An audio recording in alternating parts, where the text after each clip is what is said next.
Good evening and welcome. We're in Solihull at the fantastic Riley's Pool and Snooker Club for week 2 of the Free Sports Premier League.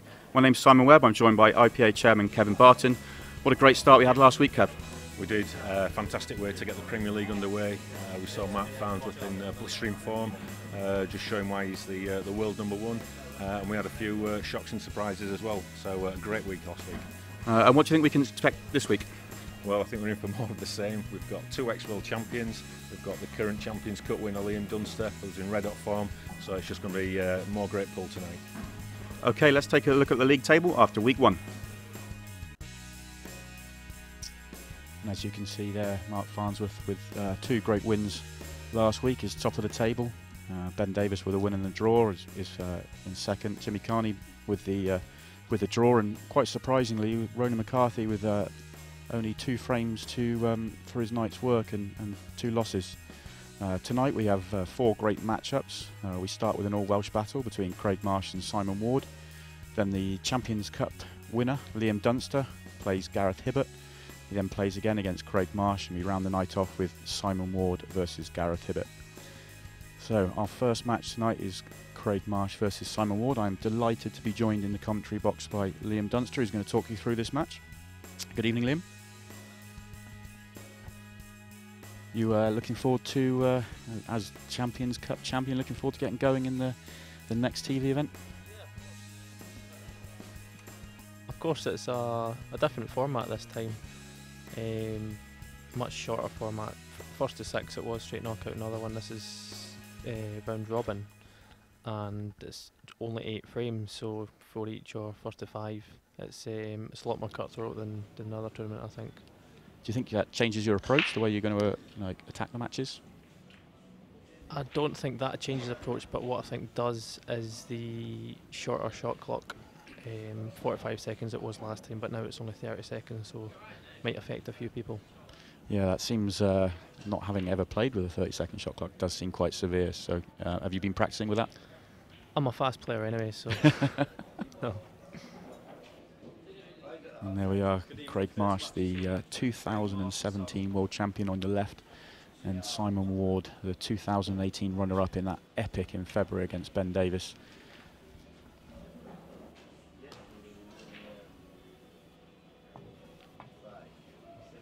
What are you expecting from this match then, Liam? Just finish after finish. This could go any way. So can a lot of the matches, like I say, it's a very short format, so if you get a poor start, you've not really got a lot of time to claw it back. Yeah, I had a look through the fixture list, and knowing I was on commentary tonight, I thought I'd try and pick the winners for tonight's matches, and you've just got no chance. It's, as you said, in a short format, all 4 matches could go any way.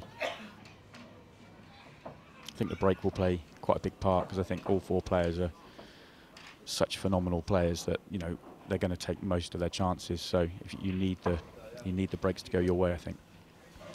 Yeah, and most of the breaks, well, I wouldn't say most of the break, but the majority of it's luck, to be honest. Getting a ball, you can hit them really sweet and then nothing will go. And it just depends if the luck's with you or not as to how the game will progress.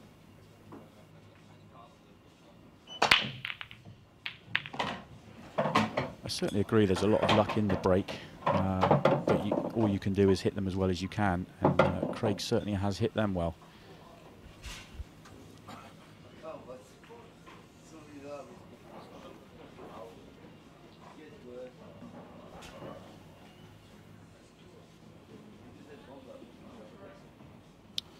How would you go about approaching a table like this? Do you sort of work out your finish? You're looking at colour sets? How would you attack a table?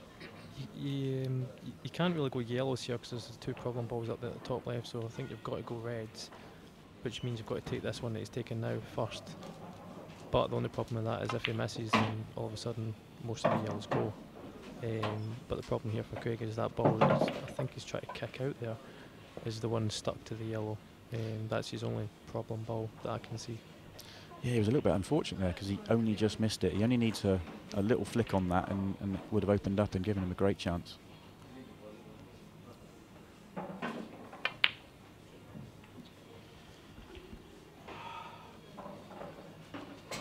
Very surprising miss at the start of this match from Craig. I wonder if that's... Is that too thin to cut in the bottom right bag here and to split into the bad ball there? Well, the problem ball there at the left. Give himself a better angle now. Yeah, as you said, when you said Craig was going to take reds, if he doesn't make the finish, he then opens up yellows quite well for Simon, and he's only got one bad ball now.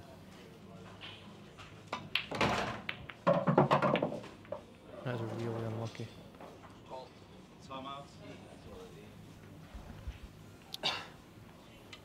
So the referee's just checking that that's a total snooker. He may just be able to see the ball at the top.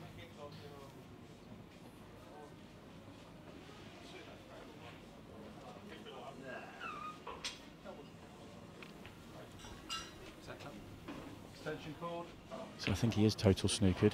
It shouldn't be too hard a hit, but it's what's he going to leave after he hits a yellow. Yeah, he'll be looking at it now thinking a hit's simply not good enough. He has to try and pot from here. Try to tuck up behind it. Played a really good shot. Yeah, that's a great shot from Simon. As you said, if he doesn't get a good white there, he's leaving. Yeah, I mean, he could have contacted that full ball when he would have been on the red near the black, and then the frame would have almost been over. But he's played a really good shot there. So Playing it the way he did, he was never going to leave Craig with a really easy chance, but if he doesn't hide the white, then you fully expect Craig to make that ball by the black, or just below the black. yeah, I think Craig's trying to hide behind the same ball that he was snookered behind there. He hasn't got the snooker, but has he got it far enough to stop the cut to the top left?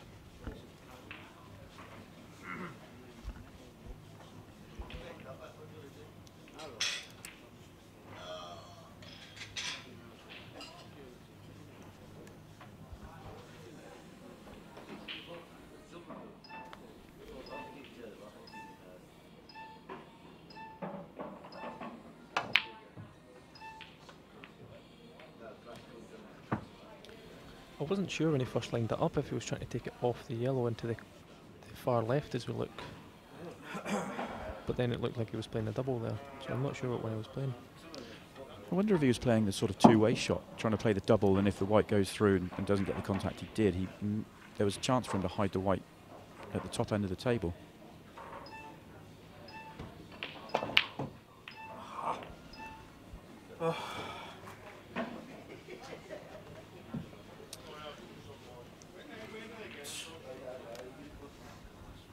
Another, I'm going to say surprising miss from Craig, but that's a tough pot, especially when early on in the match and you haven't quite settled.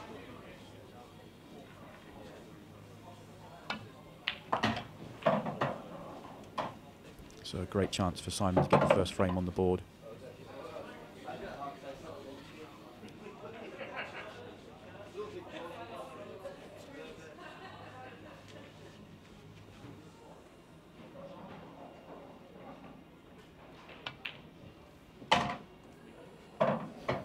Do you think that black goes to the same pocket as the yellow? Yeah, I think it does, yeah. I think if it didn't, he would have played that down another foot and a half maybe. Got pretty straight on the yellow. And the way he's played that tells us that black comfortably goes.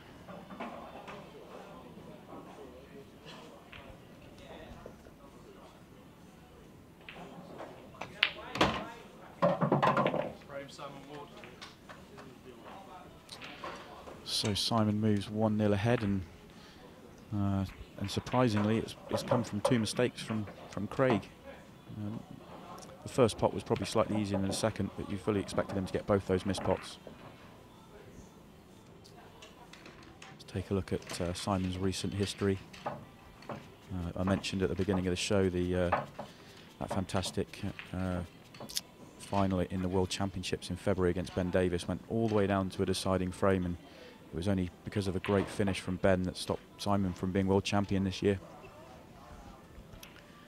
He also managed to win the 2017 British Open, beating Ronan McCarthy in the final. Simon's one of those players that you see him in the winners' enclosure nearly every year. He's always getting his hands on silverware somewhere.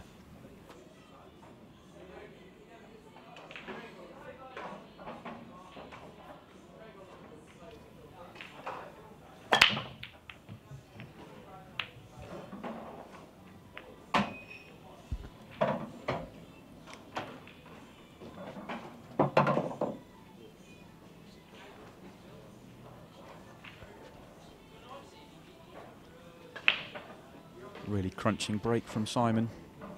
I thought he was going to be unfortunate, he was going to come up try, but one of the last balls moving has dropped in, and looks like he's given himself a great chance for a 2-0 lead.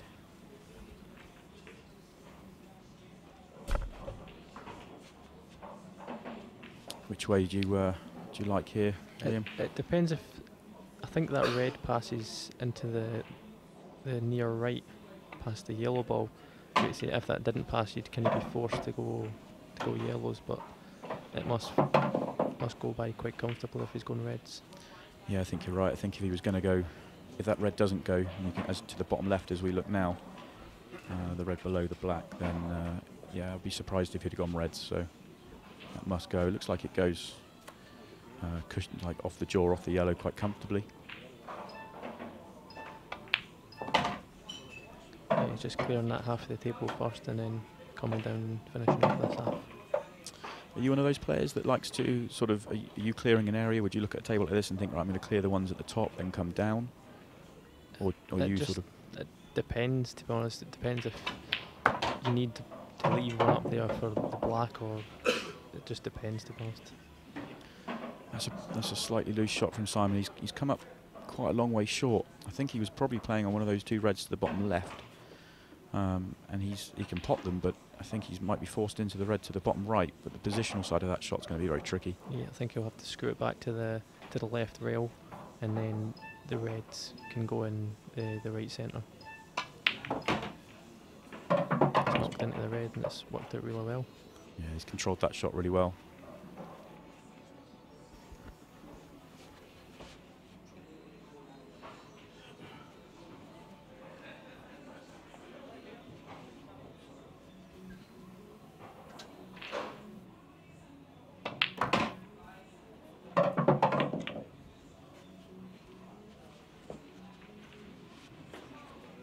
That's where I thought I'd tried to land the shot before that, so we could take one of these into the middle.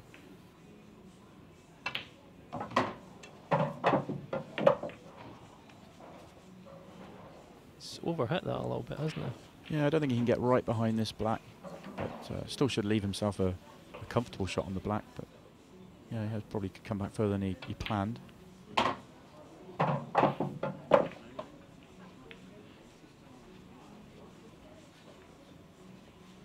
I think he's probably just catching that yellow thick enough not to worry about glancing in off. Yeah, these are the shots that just play on your mind, though. You think of ridiculous things, like yeah, clipping off it, and then it'll go in, even though you know in your head it's not going to go anywhere near it.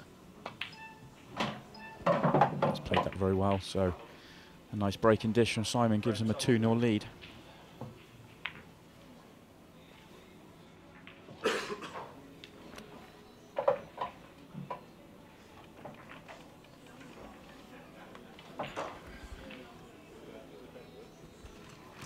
As we have a look at Craig's recent tournament history, I think it's probably fair to say that since he won the World Championships in 2017, he hasn't really been at his best. Hasn't won a tournament, I believe, since then. Looks like he's had a couple of quarter-finals and a loss in the last 16 of the World Championships, which I know will have hurt him. I think the winning the World Championship probably affected him. Certainly the results since have suggest that. But I commentated on his Champions Cup first round match, and I thought he looked back to his best then. So I think there's some good signs there. I think there's just a lot of good players around, and it's difficult to win tournaments. Yeah, the standard nowadays is just incredible. I mean, you can get beat up players that you've almost never even heard of. Like you normally look for the top professionals, whereas there's players that are coming through the amateur rankings that are mad potters and can just dish you off the table. Yeah, I can totally agree. Whereas maybe a few years back, I think it was the sort of top professionals used to dominate the game, whereas now it's kind of it's almost becoming too easy, especially with these rules as well. Just so attacking. Craig's been a little bit unlucky there. You saw him looking frustrated. made a nice 3-ball plant, but hasn't been left with an open pot. He's probably going to be forced into taking another plant.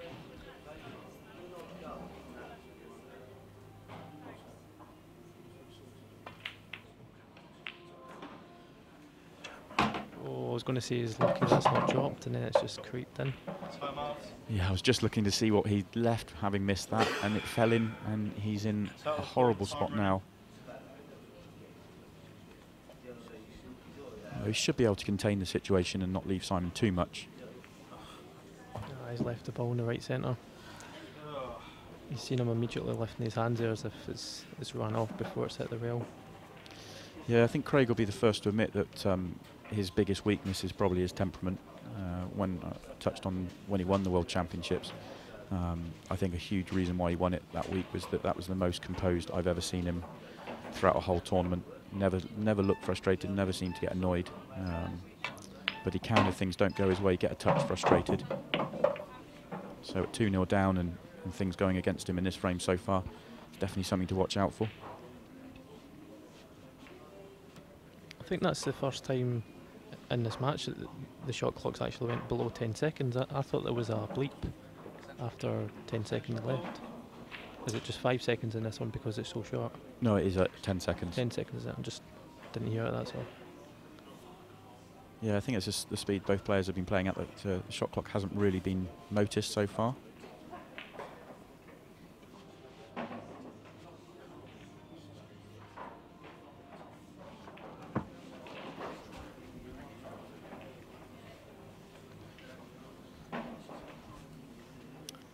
Simon could have taken the double on there, but it would be no advantage to him because the Reds at the other end of the table are a bit of a mess.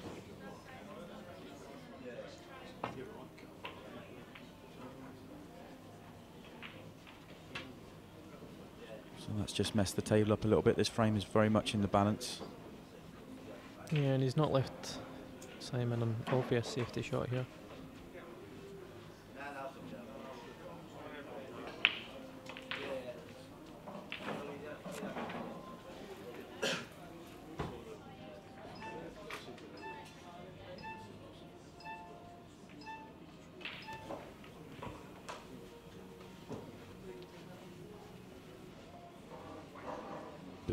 Bit of a two-way shot from Simon there, really limiting Craig's options and giving him nothing to go at, but also blocking the pocket for that yellow. Yeah, I think Craig can just clip off this yellow here and try and get the white up the other end of the table. And I don't think Simon would be on much. But he's not opting for that. I think he was going for the 3-ball plant there, to be honest. That was a very, very aggressive shot from Craig. It's come out okay from him though. He hasn't made the plant, but all the yellows are now open and Simon doesn't have a red to go at. Yeah, I think he'll just be rolling up to the side of this red on the red that's closest to the cushion at the left-hand side.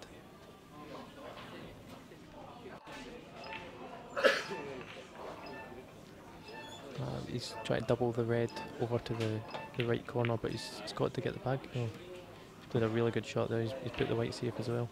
Yeah, it's a fantastic shot. He's got the white where you were suggesting getting it, but he's also covered a pocket and developed a bad ball. Brilliant, brilliant shot from Simon, and puts him in the driving seat in this frame now.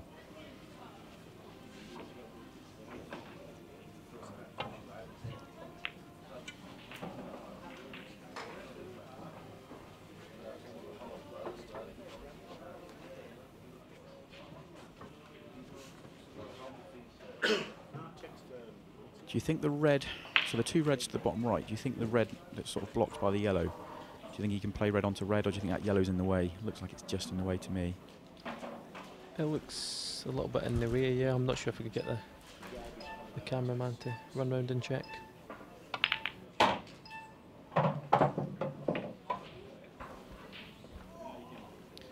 If it doesn't, then that's his bad ball that he needs to solve, and that overhead suggests that it doesn't. I don't think it does.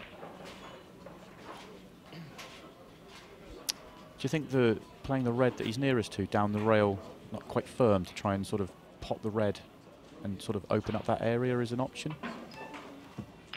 I think he's just playing containing at the minute. He's got himself a long way in front of this frame, and he doesn't need to risk throwing it away. Yeah, he's in control of this match. He doesn't have to do anything ambitious. But the shot that Craig's lining up the now, if he gets this, the frame's at his mercy. He's trying to play the 2-in-1 here with the yellow that's furthest to the right. This is an incredibly tough shot, though. It's a great effort, but it hasn't dropped. Now Simon will be lifting the white and then playing the red down the rail and putting the yellow ball over the bag. So for those of you that are new to these rules, black ball rules, what Craig was attempting to do was to pot his yellow as well as potting the red. It's a skill shot. As long as he hits his ball first, he can pot your opponent's ball and pot your ball, then it's a legal shot. But from where he was there, that was incredibly tough.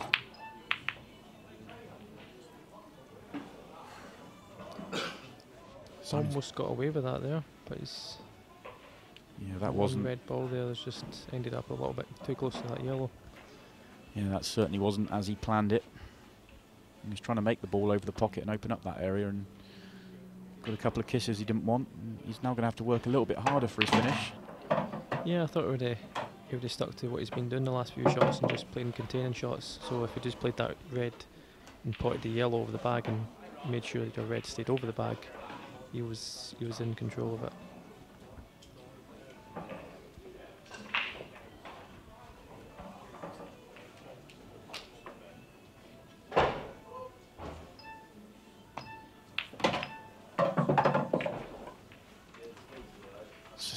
Still slightly awkward for Simon. That looks like a bad angle on the red to the left centre. I think these cushions are still sliding a little bit. He was trying to check that back up, and I think he was actually trying to kick the red, but it slid that much he's actually hit the yellow.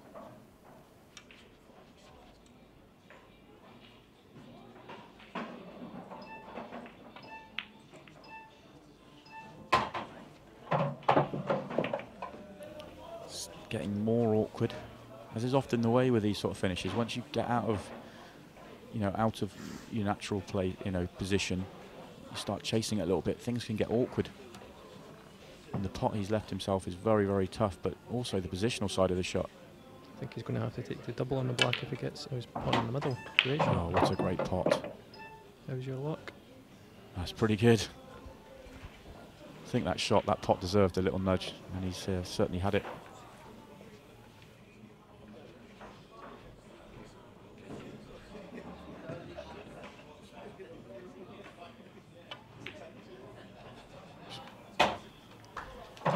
So 3-0 to Simon. It was probably a little harder work than he was expecting to make of that finish, but he gets there. And it's another frame where Craig's had a chance at the beginning of the frame. He made a ball and a couple of shots went against him, and he's 3-0 down and really up against it now.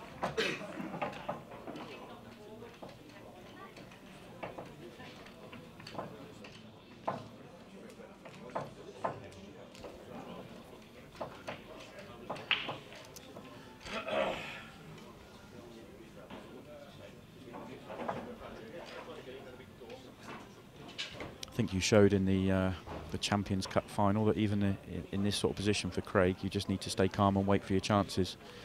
You were in a similar position against Ronan in that final and waited for your chances. They came along, and was it 5 or 6 frames on the trot without really giving Ronan a go? Yeah, 4-1 down in the final.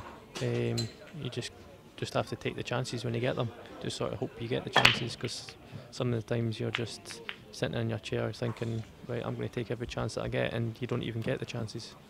But luckily for me, I did get them and I took them. Yeah, it's one thing getting them, it's then taking them. That's the impressive thing. You certainly did that very, very well. Well, here is the chance for Craig, a dry break from Simon. And you have to feel if Craig's going to get anything out of this match, he really does need to get into rhythm now. Wait, is there still an extension? I think he just used it there. What's the extension? I think it's a 30-second extension. I think as long as the yellow goes to the top right, past the reds. I think it squeezes in off the knuckle. like I say, these cushions and knuckles are sliding, so you could just probably slide it off the back knuckle there. And if that does slide in, then he doesn't have a problem ball on the table, just needs to pick a good route.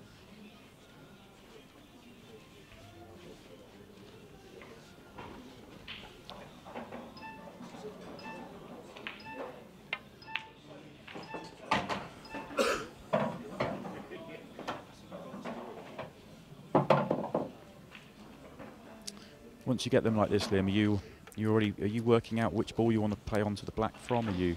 Yeah, I've already worked out that the yellow at the right hand side would be my last ball, the yellow at the left hand side would be my second last ball, so he's got to pot the one nearest the black here, come down for the one on the bottom cushion, and then play the one in the left centre and then right centre. Because I think this requires a little bit more work. So as long as you get near straight on the yellow to the left centre, then you pretty much feel over the line. Yeah, the one he just took. Yeah, well, you were saying he was going to take the one down that one he's just taken first, and then come down the table. Yeah, so I'd have took the one he just took the other now in the centre. I would have took that in the corner, came down for the one at the bottom. Yeah. And then the one that he took into the bottom left here, I would took in the left middle. Oh, I see. Yeah, and then it's just drop in and Yeah, leave yourself the one to the right middle. Yeah. One thing both of you agreed on was to leave this one as your last ball because it gives the easiest position to the black. Although he does have a slightly more angle on it than he would have liked. You can't get too close behind this black.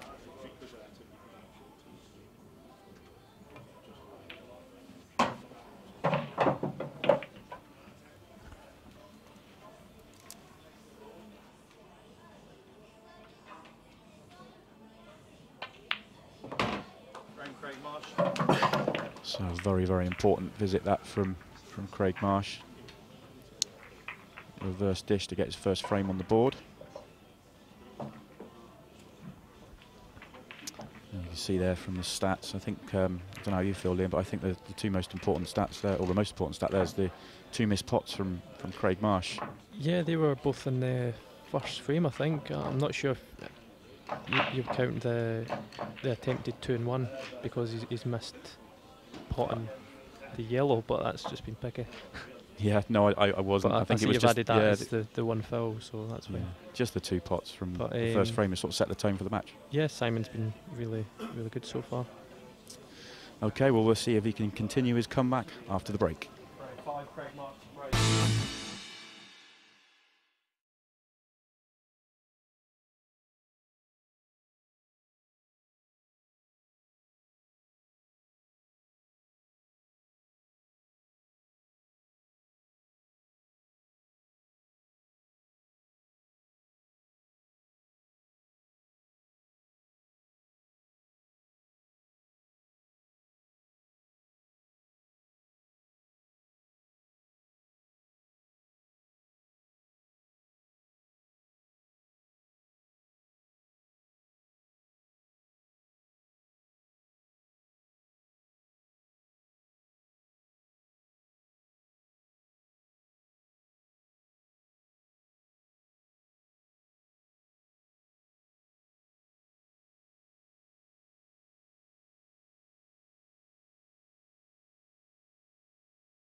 Welcome back, everyone.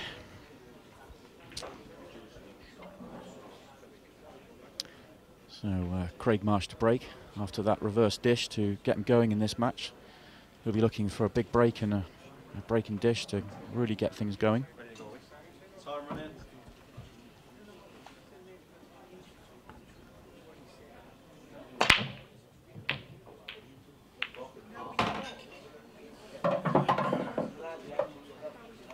That one didn't split the best, but it's actually worked out really well. Yeah, you can sort of see he didn't get quite as much power through the pack as he normally does. They normally seem to sort of fly open a bit quicker. You can see that with quite a lot of the balls just sort of stayed in the bottom end of the table, but he has made a ball and he does have that chance I talked about.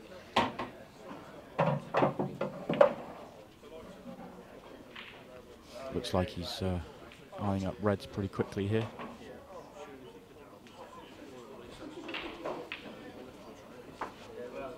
Doesn't appear to have a problem ball.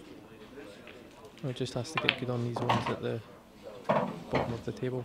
I think he's going to take one of them now. Yeah, he would have loved to have come down the table another foot though, wouldn't he? He would have liked to have been almost straight on one of those two.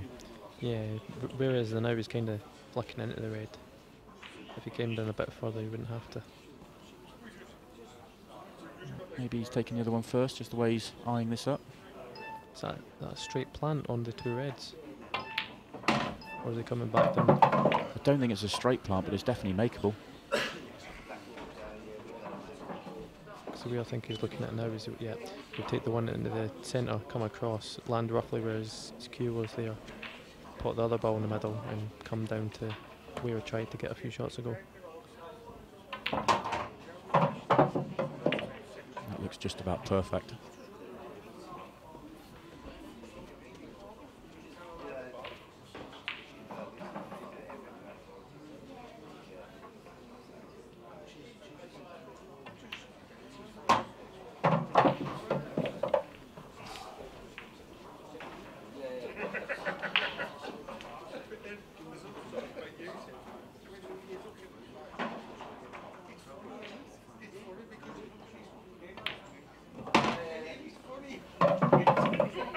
Looks like he's got a little bit too much angle on this.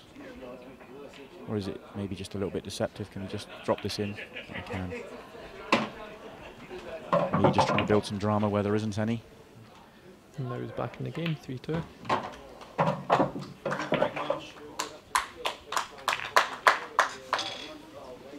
As you say, he's back in the game. A break dish following up his reverse dish previously. So from 3-0 down, looking like a struggle. All of a sudden, he's 3-2 in this match is very much alive.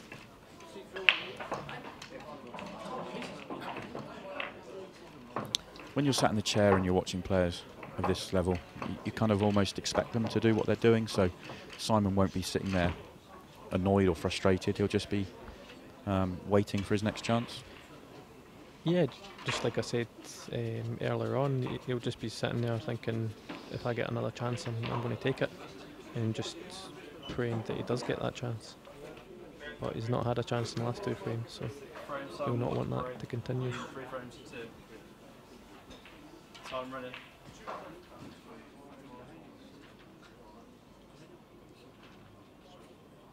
I think that white was going away there in the top left.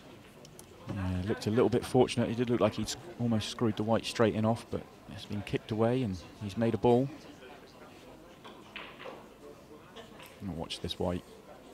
Certainly was tracking, wasn't it?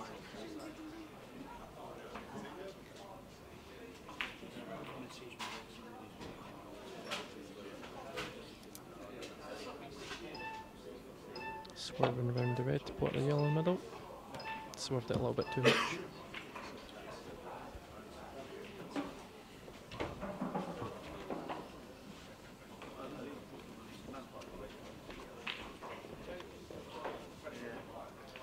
It's been a touch fortunate, I think, and has he got a yellow to go out here?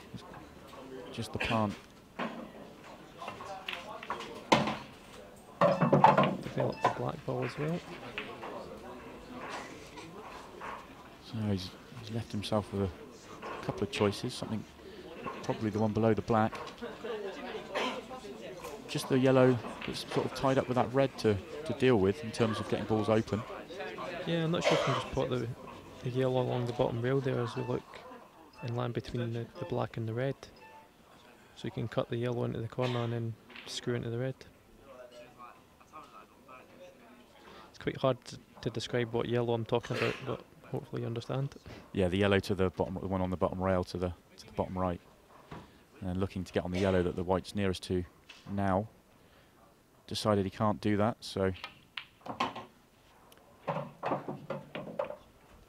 doesn't look like he's quite got enough angle to develop that red, the yellow that's next to the red we were talking about. I think he's got just enough to power it in and try and kick the red away. He has. Great shot.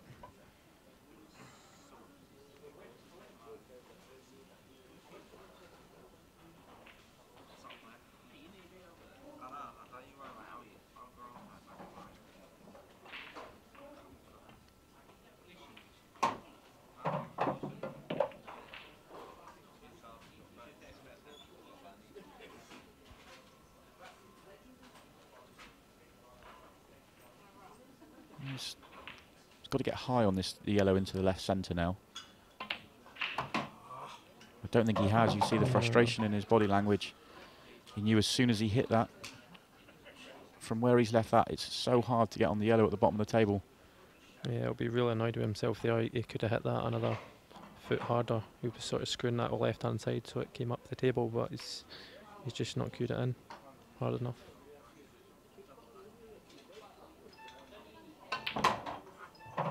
Oh, that's brilliant. There's the white. I thought that was going in there. That really is a brilliant shot. You get too much side on that, you're hitting into a red. Not enough, you can't get on the yellow. Judge that right. It's very, very well played, but he's not out of the woods yet because he can't get great on this black.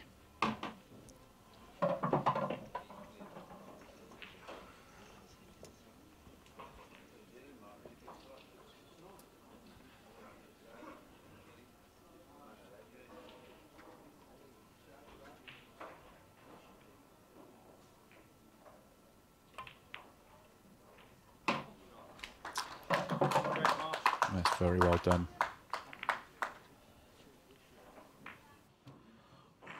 The shot to get on the last yellow was fantastic, but it still required a great black to finish off the finish.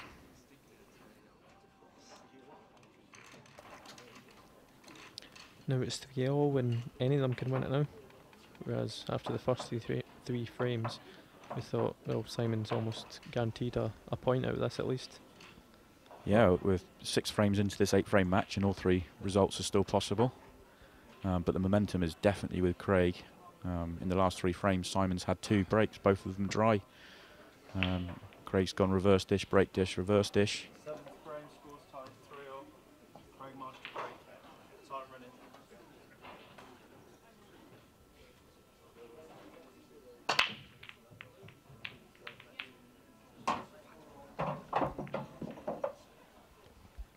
And another good break from Craig, and he gives himself another great chance.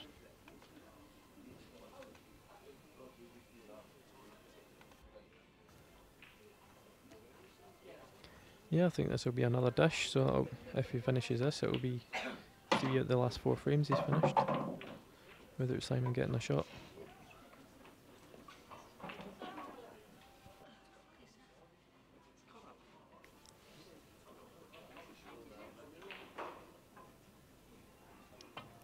Yeah, there's another finish where there's no difficult balls, there's no problem areas to develop. Every ball goes, every ball has a pocket. Just needs to pick his route and work his way around the table. Am I right in thinking that Simon has only had the 1 shot in that 1 frame, and that was the one where he tried to swerve it round the ball and missed?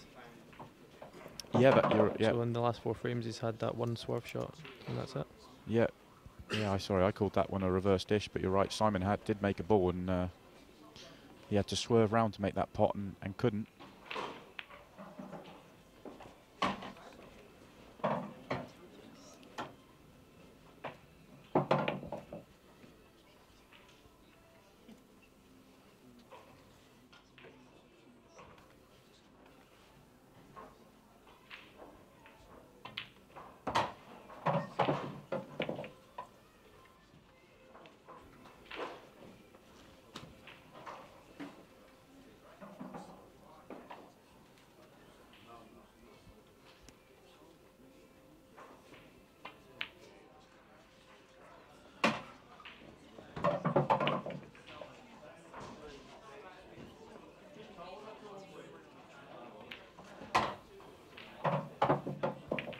Marsh, he's making the game look very, very simple now.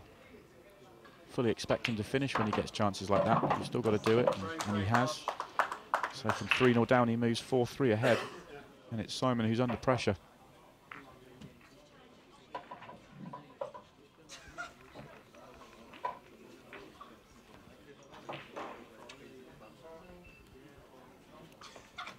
And you see that it's the only chance that Simon's had in the past 4 frames is that swerve to try and pot the yellow. Hasn't been put up as a missed pot, but that's the only shot he's had, and it's a tough score because 2 breaking dishes and a reverse dish from Craig, and that finish off that miss from the swerves really turned this match on its head. Yeah, so in total that's 4 dishes out of 7 frames, which is good going. Yeah, you know, you fully expect, you know, if Simon gets the chances, you expect him to take them, but he hasn't had them in the last 4.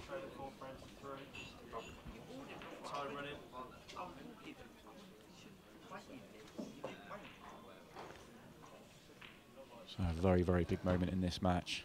It's the last break, the last frame. Yep. Simon's last chance to get something out this match. And it's incredible how this match has turned, because he's come up dry, and it's another great chance for Craig Marsh. Oh, Simon just smelling to himself. I think he knows it's unlikely that he's going to get another visit to the table.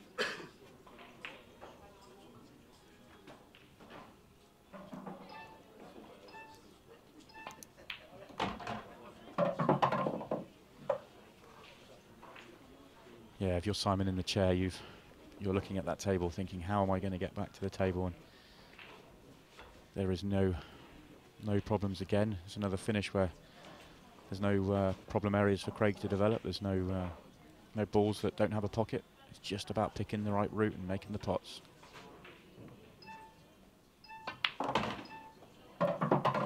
thought he changed his mind on his shot there. Yeah, it looked like he did, didn't I it? don't think he was hitting up a little bit below centre, and then he's just changed and decided to play at the top. He has come up a fraction short. He's still okay, but he would like to have been a couple of inches higher at the table.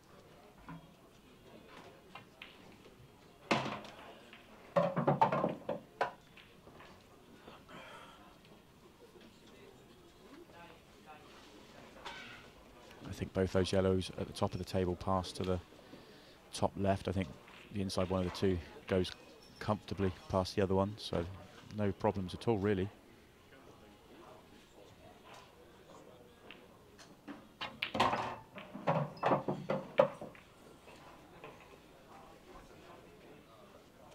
I think it's just enough so that he's not queuing over the red. Yeah, he still would have liked to have been a little bit straighter, I think, because he probably wanted to hold for the inside one of the 2 yellows first. He may not be able to do that now.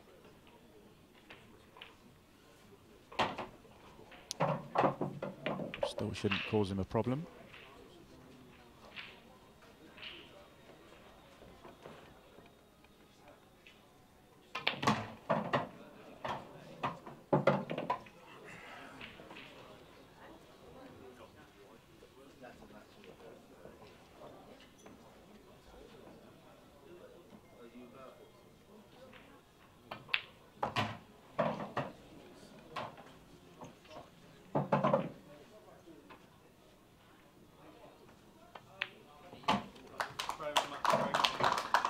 Wow, what a match. A brilliant performance from Craig Marsh, who managed to turn around a 3-0 deficit. All Simon did was pretty much sit in his chair, bar 1 shot for those 5 frames. Didn't seem to make, other than the slight swerve we were talking about a minute ago, didn't really make any mistakes, but the 2 break dishes and 2 reverse dishes from Craig Marsh have really turned this match around. Yeah, it was a game of 2 halves almost. Just Simon win a few frames at the start, looking really comfortable. Craig looking the exact opposite, missing 2 frames. I think the first frame, 2 shots in the first frame, looking real uncomfortable. And then just suddenly a few dry breaks from Simon, and then Craig just capitalises just like that. Okay, so that's 1 match down. We've got 3 to go, and after the break we'll have Liam Dunster versus Gareth Hibbert.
And welcome back. We'll have a look at the league table and we can see that Craig Marsh's win puts him up to 3rd. And I'm absolutely delighted to say that Craig has joined me in the box after that great performance. Well, decent performance towards the end. I don't think I got great at the start. Yeah, a couple of surprising misses in the first frame, but other than that, you look like you were in pretty good form. Yeah, the table's really responsive. It's quite, with it being new, it's really hard to get used to, like, you know. But I think Simon gave me a chance at sort of 3-0 and I managed to take it. And done all right from there, I think. Yeah, I think it was 5 straight dishes, other than one slight chance for Simon, which was tricky. But you must be delighted to get the win on the board. Yeah, absolutely. I was sitting in my chair at 3-0, hoping not to lose 5-0. So I'll definitely take that now. So we have an intriguing match-up now. We've got very much the man of the moment in Liam Dunster, the Champions Cup winner, against the 2016 world champion. I'll try not to mention that too much, Craig. Yeah, he beat me in the final, that's right. Did that go to a deciding frame as well? It was, yeah, deciding frame. I think he broke dished, if I remember rightly. Yeah. I know Lehman's playing some great stuff at the moment, and he probably is favourite with all the pool he's playing, but I do think Gaz is a bit overpriced at sort of 9 to 4. I think he's a lot better player than that, you know, than the bookies give him credit for. So Yeah, he's probably just not. He's not quite been on the form he showed of 2-3 years ago, where he seemed to be winning or almost winning every event he played in. yeah, that's right. Yeah, so you can obviously see where the bookies are coming from with that. But I can assure you he's a lot better player than 9 to 4. So this will definitely be an intriguing game. There he is, Gareth Hibbert. He has won the lag and he will break first.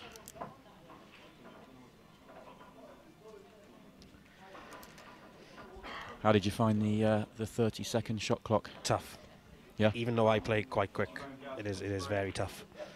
You find yourself sort of having to pot a ball and then decide what you're going to do after, you know. But even more so than the 45-second, it felt very different. oh yeah, a hell of a lot different. Yeah, I remember the switch from a minute to 45, because that was the Champions Cup winner. That was the start of the Champions Cup, and I remember saying to whoever was doing the shot clock at the time, you haven't reset the clock, because I didn't realise it was 45 seconds at the time. But yeah, it is very strange, but it's also good as well, because especially for the viewers watching.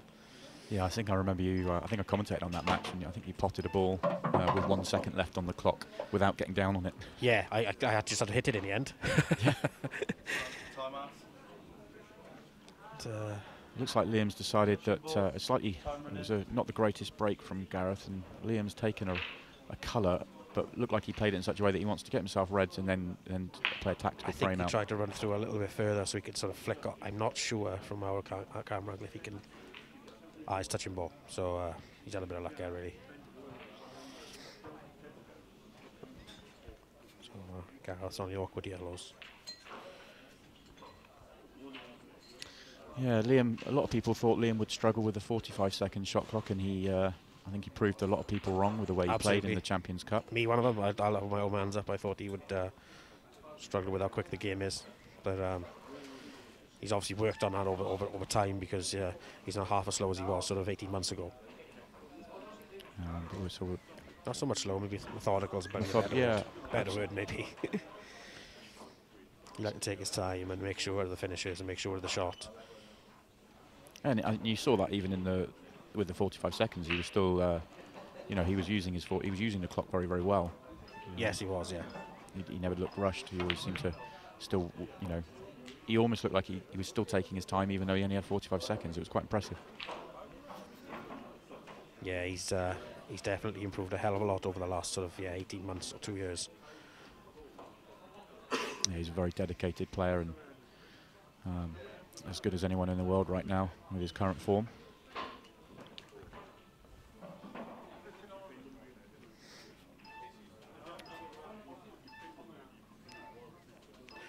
Gaz is going to try and clip this ball up the rail and just push the black in. I thought he would. That's a good shot. Managed to get it. Yeah, he probably didn't want to, although he's left himself a nice angle now. No, definitely not. Although he could clip this yellow in here now and sort of try and make something happen, you know. As you can see, he's looking at now his cue. It's definitely the way that Gareth likes to play, though, doesn't he? Absolutely. He wants to make it happen. I think everybody in this Premier League sort of plays like that. To be honest, I mean, nobody's really sort of interested in trying to cover bags and things. It just doesn't work in these rules, you know. Oh, he's been a touch unlucky there. Yeah, he's been a bit unlucky. It was a lovely pot. If that drops, he's got a great chance.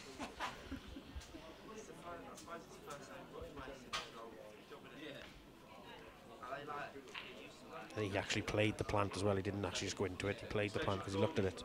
He pointed his cue. I wonder if he can just poke the yellow up the top now and screw into the other yellow. I'm not really sure what sort of angle he's got. Yeah, I think he can. I think he can pot the yellow in the far right hand corner and just stun into the other yellow to give himself a chance at a shot. I think that's his choice of shot anyway. He's gone for the long double. Oh, didn't even see that, I'm not going to lie. Well, it was well, yeah. I mean, if he comes off, then if it comes off, he wins the frame off it. Yeah, I think I'd have definitely rather played a pop though and sort of stunned into the yellow to give myself a chance. But each their own, I suppose. My track record of doubling balls is very poor, so I wouldn't have thought I'd be playing that. Sometimes when you got a red there, it almost makes it a big pocket, but I'm not sure it was quite the case there. It was probably a little bit too over the pocket. Yeah, so maybe. But Liam's got a great chance now to take a 1-0 lead. These are simple, really. Should never really miss from here.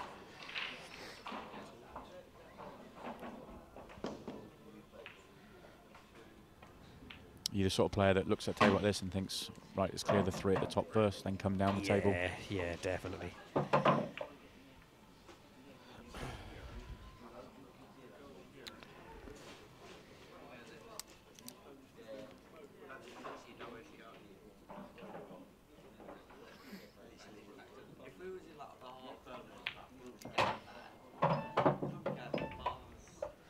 Just wondering which way you'll go here.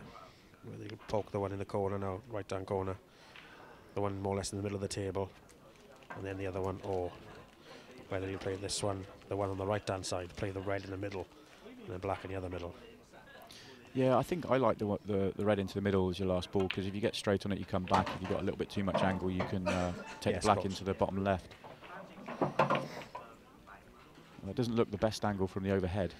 I think he's perfect. I think he can just stand out. I think he can just push that, pop the red into the left-hand side of the pocket and just stand out. He's got into it too much. That's a very poor shot, that. You can see he just rushed on her a little bit. He sort of pushed the cue through a bit quick. Yeah, I think you're right. I think he did have to pinch some of the pocket to get the angle he wanted. Yes, he did, yeah. And I think he hit it straight in the middle of the bag. That's why he's sort of ended up here. But he definitely didn't hit through it.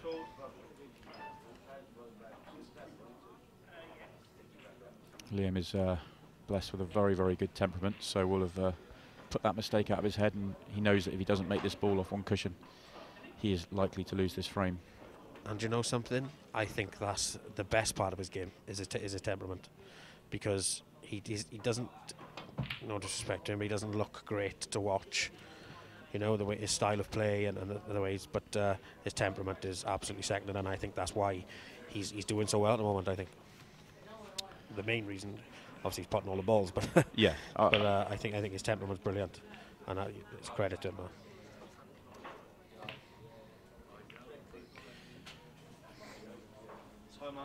So didn't leave Gareth an open ball to pot. It's just a safety shot, and if Liam doesn't make this red, then Gareth will come to the table with a great chance to win the frame. He's in a lot of trouble here, Liam, as well. Yeah, it's not just hitting the red, is it? It's there's no bag. Even if he hits it, there's no chance of potting it, really.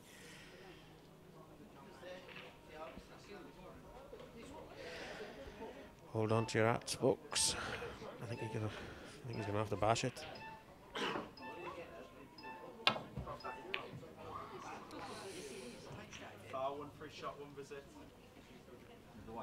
Yeah, so he has fouled. I think it was still important to hit it because Gareth had 2 balls on a rail. That it's the first frame of the match, and yes, you expect Gareth to clear up from that situation, but you want to make him do it and pop balls down rails. You don't want to. Yeah. You want to gift it to him. Yeah.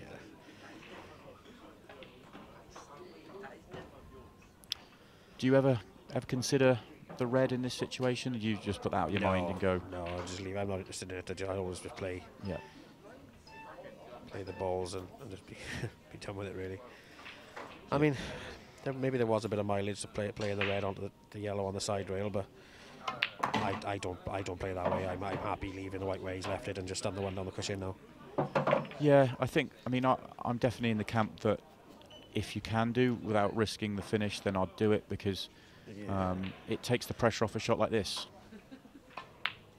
For me, I just think it's a little bit negative. Yeah. And it sort of it can sort of creep into the rest of your game rather than just getting down and just knocking.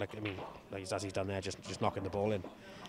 I think I've asked that If question. you start thinking that way, Yeah. I think it could creep into the rest of the game and it sort of take its toll in the match. But Yeah, I've asked a number of players on commentary, and a lot of them, and this probably, I would say, towards the higher end of the game, would agree with you, because you're not worried about missing a ball like that down the rail.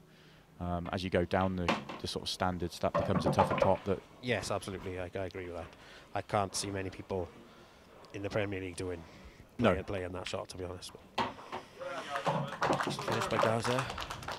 so a very surprising I think I put first frame. I think I put the markers on Liam there. I think when I said he should get these, but It was a surprising, it was a surprising positional shot.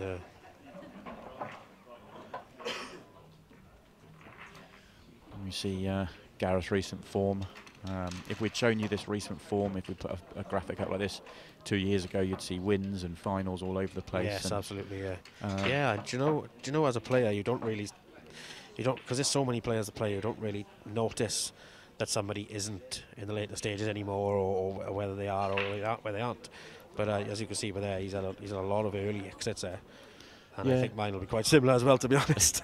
Yeah, you've struggled lately, but since winning the World Championships, you're Yeah. probably not quite at the level you would expect from yourself. But I think it just shows the level that we're talking about with Gareth. That you've got 3 quarterfinals and a semi-final on that list, and we're talking about him not being quite at his best. Yeah. But as you said, 18 months ago, 2 years ago, that was semi-final, final, win. Yeah. Rather than I think that's why we're talking about it. Yeah, he was ranked number 1 for a year or two, and seemed to be in pretty much every final. Remember the Scottish Open? I think he went away from that with both trophies, and very, very impressive.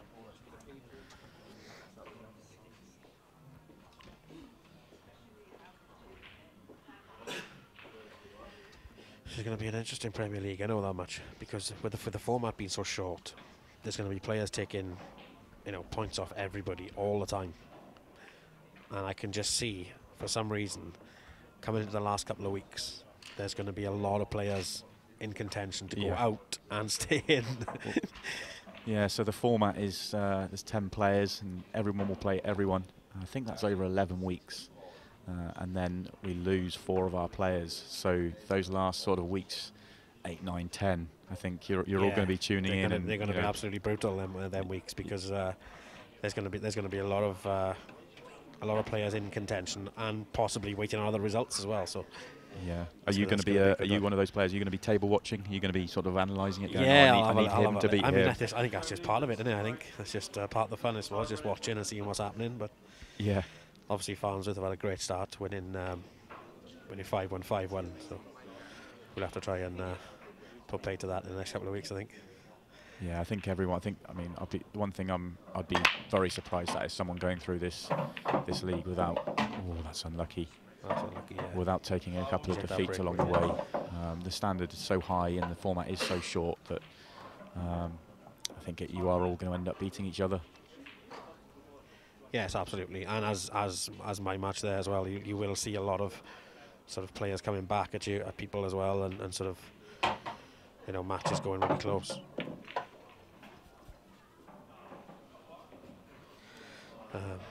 Anyway, back to that.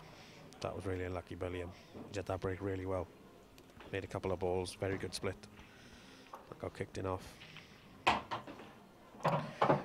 which every player hits. Yeah, when you screw the white or stun the white straight in off, you kind of feel like, oh, that was a mistake. But when he controlled the white nicely, and gets kicked in off, it really is frustrating. Yeah, that's right. And I mean, especially with this short format as well. There's, I mean, something like that. First to 5 could more or less cost you a match. So. Yeah, and you saw he'd already turned away from the table because he'd made 2 balls, and he was turning away to, I think, to get his playing cue rather than his break cue. Yeah, he did. Yeah. And stopped in his tracks. Stopped in his tracks. Yeah.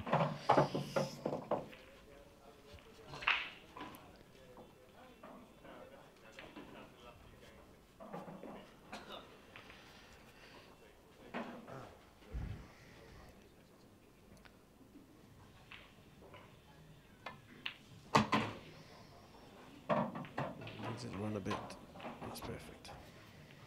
He's on a choice of all 3. Yeah, he's on all 3. Just thinking, if he can play the one with the black and just standing on off the rail, I think that's the one I'd be playing. Do you think that because that's the most awkward of the 3 to sort of get on or get back good on? Yes, absolutely. And I mean, even no matter where he landed there, he's going to have 3 roll-ins now. Do you know what I mean? Yeah. Where if he left that one there, he had to play maybe a small positional shot to land on it tidy, but I mean, they're very easy now. So I can't see him missing from here. Take a 2-0 lead.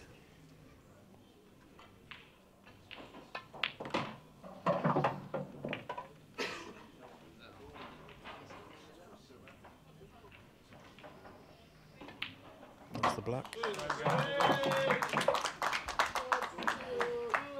So it is a 2-0 lead for Gareth. Liam would have known that as soon as the white went off. As soon as the white went in, yeah. They were easy, when especially when he played the first shot and potted the red. Yeah. But he couldn't really fail from there then. You see Liam's recent form, and there's that Champions Cup victory. It was only a month ago. That was a brilliant performance as well. He was 4-1 down against Ronan, and Ronan was looking so good that night. 5 finishes on the trot. I missed that night. I think I watched every week apart from the final. Yeah. But yeah, I heard he was 4-1 down. But as going back to his temperament, that's just Liam. He'll sort of never give up. You know, he'll always be there, trying, fighting, hoping things will change around. And obviously they did that night for him. Yeah, he never looks flustered. He does have a really good temperament. He's always calm. He'd probably be seething inside after that last round, but he does look very calm. Yeah, he does.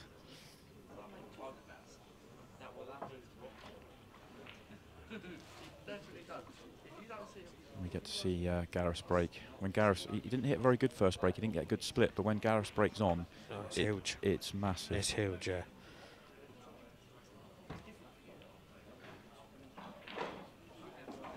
Looks like both players are wanting to check the pack before they break. Clear frame gap to 2 frames to nil. Time running.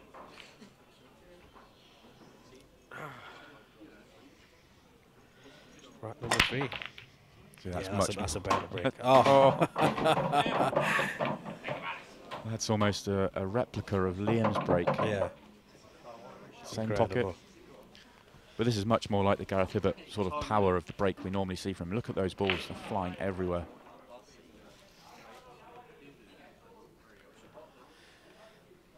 Justice, as they say. I'm not sure Gareth will feel like that. But no, Gareth definitely won't feel like that.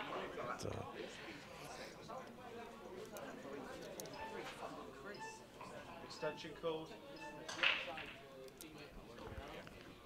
So it's one thing getting the chance, but Liam now needs to take it, get himself going in this match. Yeah, he's looking to play in the yellow now, straight onto the red on the rail, just bumping the red slightly off and just rolling all the reds in basically, because they're quite comfortable from where they are.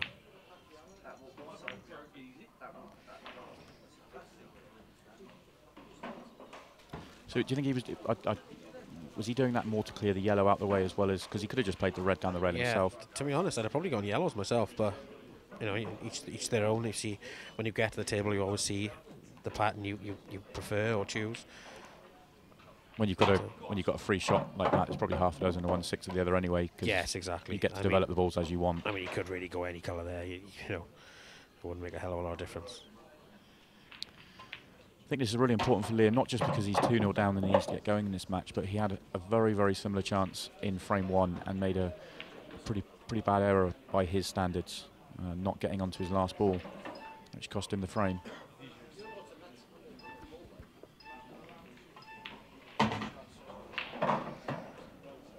I'm not sure if he's realised he's got extension, or did he use it after the break? I think he's used his extension. He definitely didn't get down on that shot as he normally does. No, obviously the clock was ticking, but oh, he has used his extension. No, that's right. I definitely think as we go through this Premier League, and I know you're all going to get more used to the 30 seconds, but I definitely think it's going to play more of a part than it did in the Champions Cup. Yeah, absolutely. It is really tough, 30 seconds. I mean, it seems like a lot of time, but once you've gone around and have a look at a shot, it's actually time to play it then, so you have to play it, you know. It's just you don't get a lot of time to think about something else. You have to play the shot that you've seen, and that's it.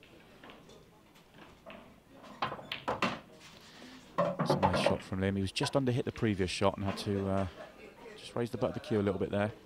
He's played it very well. It's Black to take his first frame. Yes. You never really settle until you win your first frame. Rather, like when I was sitting out there at 3-0, I was hoping, oh please don't lose 5-0. Yeah.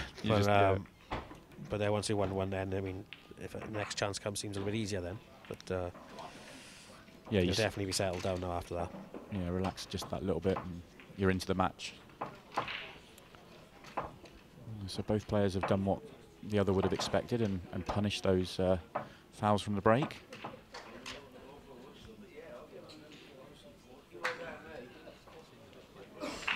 My own experience of the shot clock, the 45-second shot clock this is from the Champions Cup, is that it almost, I really enjoyed it, and I wish every tournament I played in had a shot clock, because there was no time for me to second guess myself. Yeah, that's right. And I just played pool, and I really enjoyed it. Yeah, I do think 45 seconds is a lot better as a player, but I mean 30 seconds is much better for a viewer, obviously, because there's no time to sort of in between the shots really. By the time you get to the next shot, etc., have a look, that's it, your time to play it. So.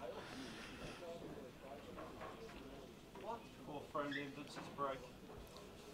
Time running. So Liam's first break, he hit very, very well, but was very unlucky. What can he do on his second?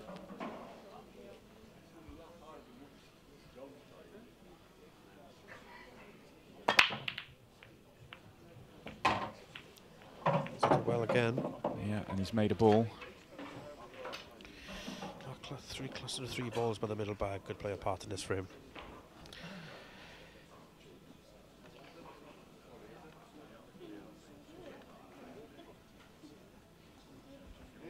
Not really sure if that bottom red of the 2 by the middle pocket goes. If it does, then you'll go reds, definite. Yeah, you could, if you're going to go yellows, you take the red-yellow plant to the middle, but then you've got that horrible ball down the rail. Yes. And the other one at the top end of the table, which is... The yellows are very awkward. Yeah. I mean, if it doesn't go, you probably still go reds anyway, but he might have to play a short to cannon into it or move something, so we will see.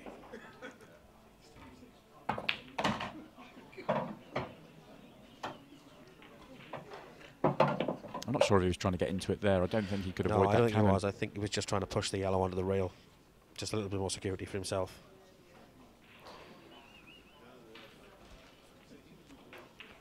So it looks like he's going to have to find an angle to get into that cluster of 3.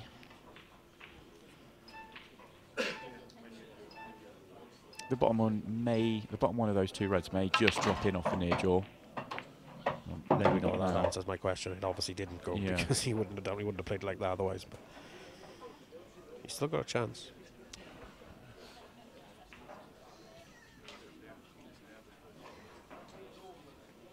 But the longer you leave it in a visit like this without being able to get into that cluster, the harder it gets. Of course, but once you've missed it once, it's sort of very rare you land on the ball to go straight back into it again, which he hasn't here. So,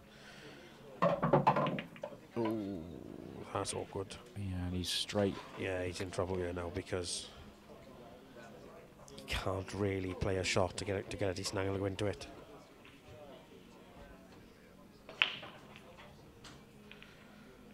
He's going to have to leave it, unless he clips the red in now. Clip the one across by the closest to the railing and go into them. Then he has to avoid the in-off as well. So that looks to be his choice. Yep. No, that was a tough shot. Very, very thin. He butchered out a little bit as well. He didn't really hit it. I think he was sort of. I think the clock beat him there. I think he wanted to play it, but he didn't have enough time to play it how he wanted to play it. You know. Yeah. Yeah, I completely agree. The overhead made it look like an easier cut than it actually was as well. It was very fine, that. Extension calls. So Gareth's using his extension. He's got the same problem. He needs to get into the same cluster of 3 to make his finish. Yeah, Gareth needs to be quite careful as well, because I mean, a couple of the balls that he's got go into it on, he could end up going in off him. So, like this one, for instance, he doesn't want to be going into him off this one. Great shot. See, if he hits the other side of the red there, then he's in off, and he's chance gone. So, he's been a good shot there, to be fair. Yeah, he made. Not sure I would have played it that way. I think I might have played that pot, but landed on something to go into it net later on, because that was very risky. But he's actually played a really good shot. Yeah, he'd love to be able to take the yellow to the top right now, but I don't think he can see enough of it. I think he's got the yellow to the middle. He needs to control the white nicely on this shot. Oh, it's a nice flick, that is.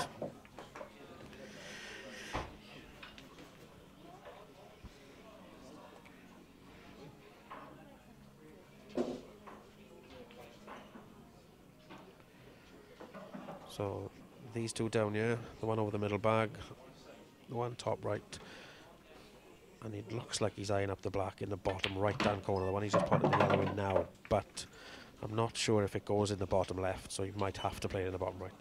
Yeah, and playing for it in the bottom right, that red becomes a bit of a blocker, doesn't it? Yes, it does. Yeah, he has to land sort of in the middle of the table really to play it in there. Yeah, you've got to leave yourself a harder pot on the black to guarantee the shot, rather than trying to get too cute and trying to get on it too well. There's a bit of mileage now as well in just rolling this in and then screwing, potting the yellow in the corner and just screwing through the gap of the yellow and the red and the black, and playing for the black in the middle pocket that he's going to pot in now. Yeah, the way he's, because then he can land anywhere down this end of the table there, and he's going to have an easy pot at it. Yeah, I completely agree. Just the way he's lined it up, I think he's going to go for his original plan. That red, when you're in this sort of situation, that red is looking a lot bigger than. Like that's perfect there for me. I mean, even if, say for instance, he doesn't hit it very well and he hits the red, he's still going to be on the black. So, would you almost use the red as a target here? Yeah, maybe. Yeah, he played my shot. Yeah, I thought he might. It was the margin for error was so big there. It was definitely worth playing. He could even screw all the way down to the red on the hole and still have an easy black. Yeah. Good finish by Garza there. Quite big moments in this match. Liam going 3-1 down. He had the chance for 2-2, but it is Gareth that's gone 3-1 up. You see, there's very little between them in the stats. Both had those fouls off the break, and both punished with reverse dishes. And just the one missed pot from Liam in the match.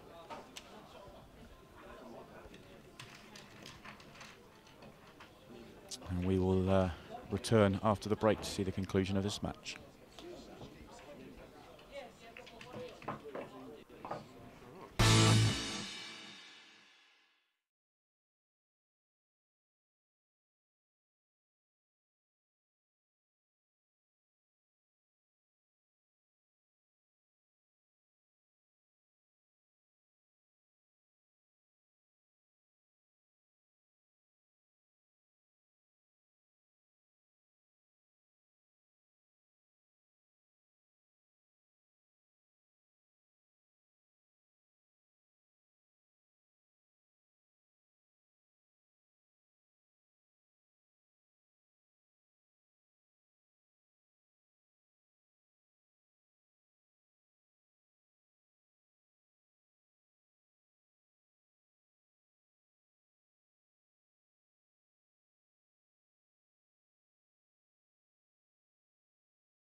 throwing Gareth a bit to break. Welcome back.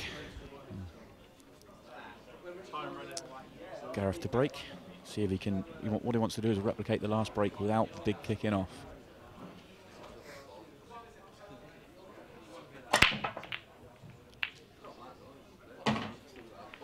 Good hit again there. Yeah, it's a Awkward table though. Very awkward table. really good break, but hasn't been rewarded.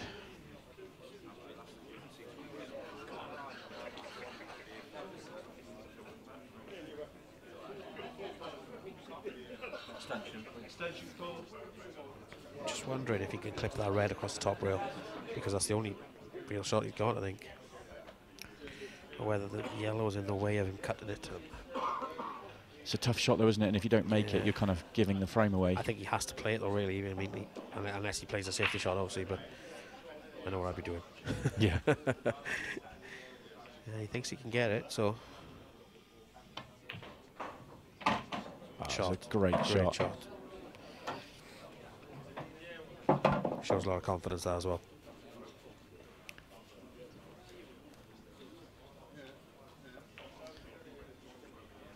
I obviously watch an awful lot of pool, and I think Gareth is just about the best potter I've seen in the pool world. Yeah, he's really a great potter, yeah. He's such a great potter. I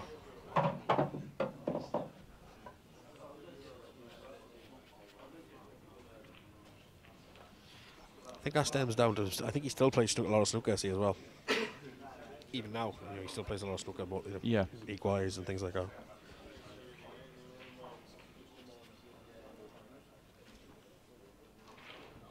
Yeah, I think he does. I think he loves all cue sports, doesn't he? Still plays the occasional 9-ball tournament from time to time. Yeah, he does. Yeah, he plays jack of all trades, isn't he? Yeah, he just loves cue sports. This is a strange old shot, yeah. I'm wondering if he played for all plant or what, but I definitely wouldn't have played for the plant, yeah.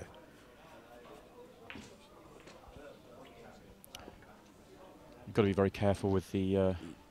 You're not guaranteed to be on the next shot. No, exactly, yeah. Very strange choice of shot, that, but. Yeah, And he's not on the next shot. I don't think he is.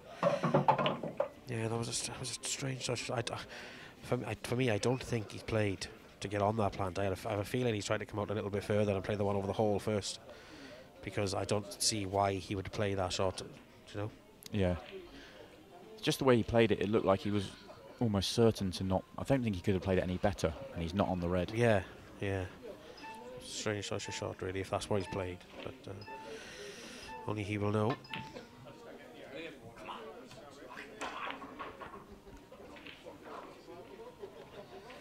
Well, he's missed and probably had a bit of a result, really. He's not another yellow safe, or 2 yellows, really.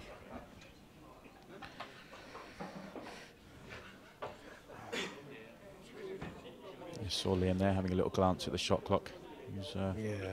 definitely think it's playing on his mind tonight. You see, he's got a horrible table. You'd say yellow's a favourite because you've got 6 yellows on the table, but they are a mess. Yeah, I mean, if he plays the wrong safety shot here, he could possibly put himself in a bit of trouble, but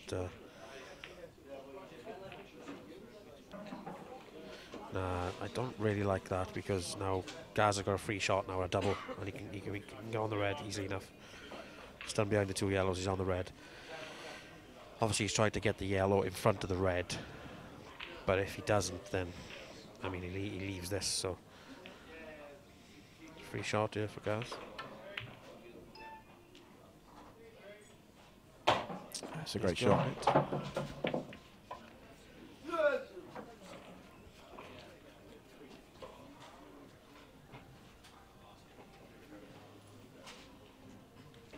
He has controlled that white very, very well. Yeah, he's played a good shot there. I'm not sure if he can hold for the black or whether he has to swing right around a bit, but. Oh. Oh, he's been very lucky. He's there. had a touch of fortune. Oh. I'm not actually sure what he's played there, because.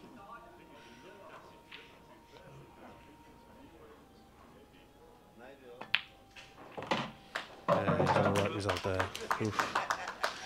But that's right, he's really playing well. And you're in front, and you do get the run of the ball sometimes. Yeah, It's easy to say it's a slightly loose safety shot from Liam because he's left the double on. But as you say, if he gets that yellow past the red, then yes, then that was the main part of the shot. Absolutely, that's what he played.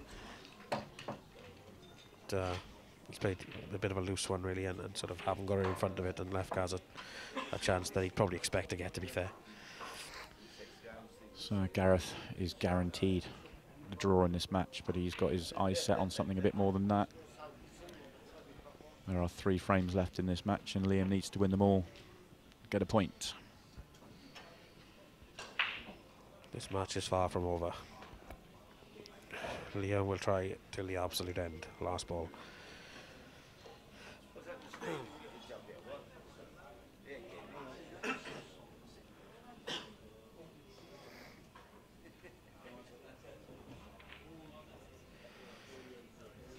Liam spent plenty of time looking at the pack in this match, but every break he's had, he's hit brilliantly. Well, all the balls have gone. Oh, but he's potted every time, so yeah. I don't know why he's checking the rack really, but each their own, I suppose. I never really bother, but I suppose if they ain't touching, then you'd like them to be, Yeah.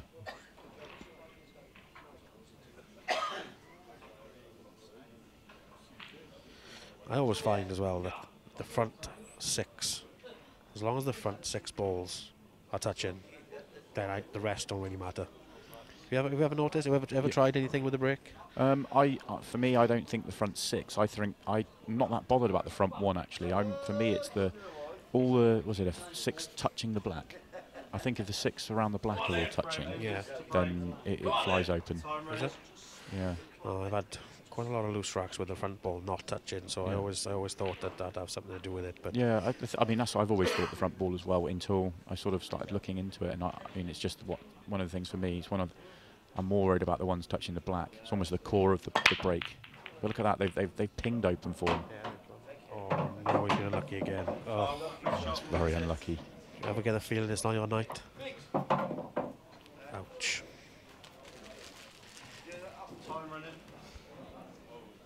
He hit every single break really well and had absolutely no luck. Yeah, that really is going to be frustrating for Liam. Yeah, once again the yellows are easy as well, so I think this match is over, to be fair.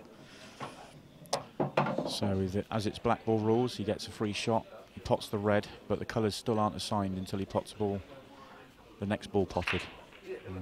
So he can pot the red and go yellows, which is what he's going to do.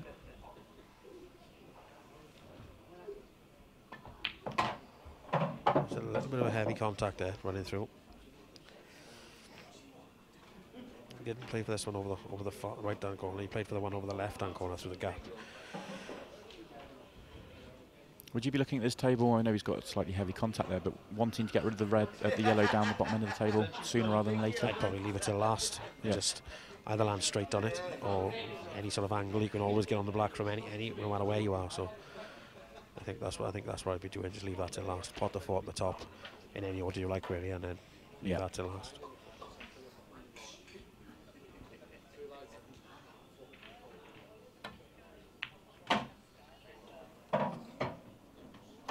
He's slightly out of position here. I know they look very easy, and they still are, but he still needs to be a little bit careful now,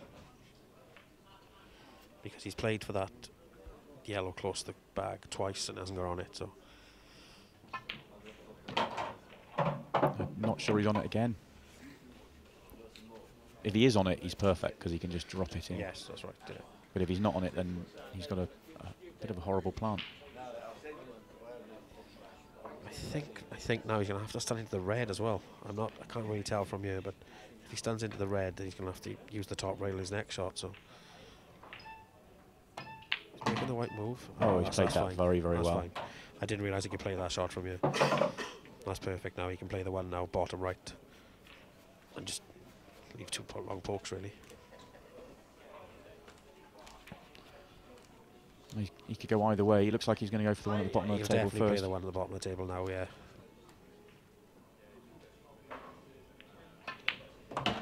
Oh, he's left that awkward. That's a poor shot, really.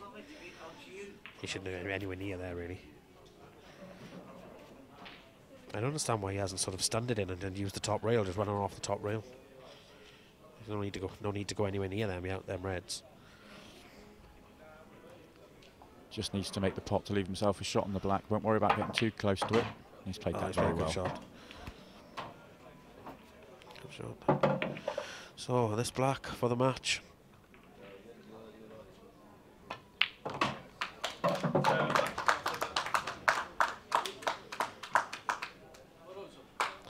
Well done, Gaz. Yeah, I mean, absolutely nothing went for Liam there. Yeah. You have to feel for him, really. But decent performance from Gaz. He took all his chances, really, and that's all he can do. Yeah, you see those fouls from the break from Liam. I think the tone was set probably in that first frame where he should have gone 1-0 up and snookered himself in his last ball. Slightly careless shot, and it sort of went against him from there. Yeah, definitely. Well, thanks for having me, Si. I'm going to get ready for my match. You're back on again against Liam. Yeah. So, thanks, guys. See you soon. Okay, well, we'll be back for that match, Liam Dunster versus Craig March, after the break.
Welcome back as we have a look at the league table after Gareth Hibbert winning 5-1 over Liam Dunster. He goes third with 3 points. Next up we have Liam Dunster versus Craig Marsh, and I'm delighted to say I'm joined in the commentary box by Simon Ward. He's going to talk us through this match. Yes, I'm looking forward to this one. You were out in the arena for the last match, obviously for both matches, but Liam didn't quite look himself. Never sort of got going in the last match. A few things went against him, and back end of the match that Craig had against you, he was flying. Yeah, it's a pretty cutthroat setup, to be honest. I'd say Marsh against me sort of didn't come out the blocks very well, but towards the end of the match he played great. Liam's going to be up against it here because he didn't really have much table time against Gareth, and I'm sure Craig will fancy the job. Yeah, it'd be interesting to see how Liam, if he's able to sort of put that last match out of his head and start from 0-0 again, because he's straight back on. That'd be quite tough, I think, because he's in the same chair. He's had only 3-4 minutes from the last match finishing to this match starting. And everything did go against him in that match. It can be very difficult to get a foothold in the match in this format because it's obviously quite a short race. The frames come in thick and fast. Yeah. It doesn't really suit Liam's style, but saying that, obviously he won the Free Sports Champions Cup under a similar format. So it's early days yet. Yeah. Do you think, having played in both, that the 15 seconds difference in the shot clock, 45 to 30 seconds, is going to play quite a big part in this tournament? It could do. I think it makes more of a difference if you're feeling a bit unsettled.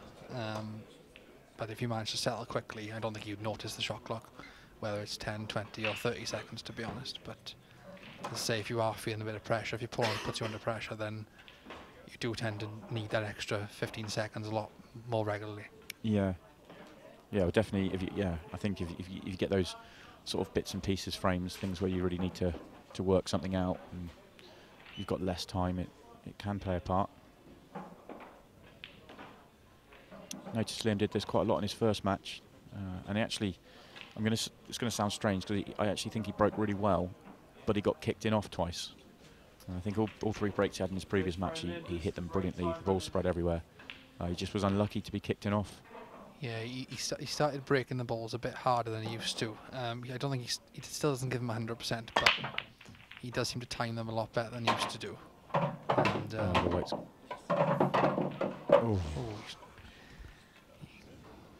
yeah, he's changed a little bit his style of break over the last sort of 6 months, I think.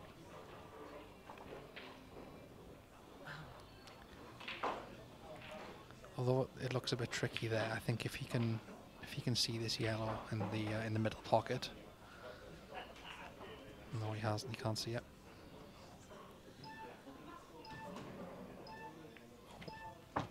Oh, he's fouled. He's fouled. Hit the near knuckle before. Yeah, so he was trying to play cushion, yellow cushion. So for those of you that are new to these rules, you have to hit a cushion after contact with your object ball. A ball has to hit a cushion. So in that example, he was trying to get the white to hit the cushion again and just come up short and immediately called it on himself. But giving Craig a great chance to start this match well.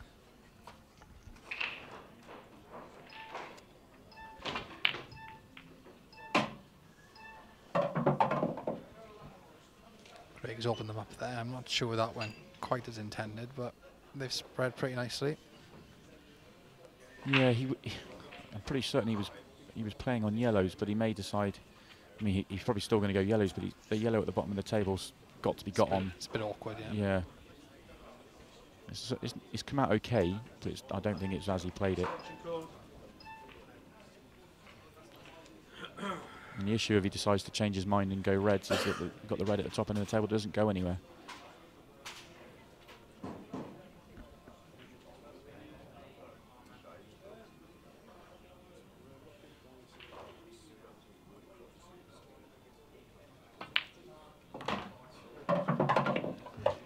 taken that ball that he's just plotted on the one at the bottom of the table, whereas two awkward balls really. They did. It was quite difficult to pop one and get on the other, so he's taken that one first.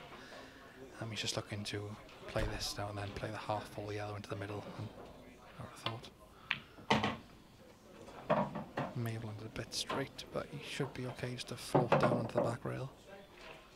Of course, he doesn't want to finish too straight on the one on the rail. He would like a little bit of angle because he wants to get out for the black. Doesn't want to leave an awkward black.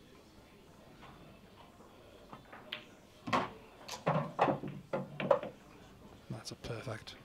Yeah, very well played. We'll just pot this now and bring the weight up the table for the black in the left corner.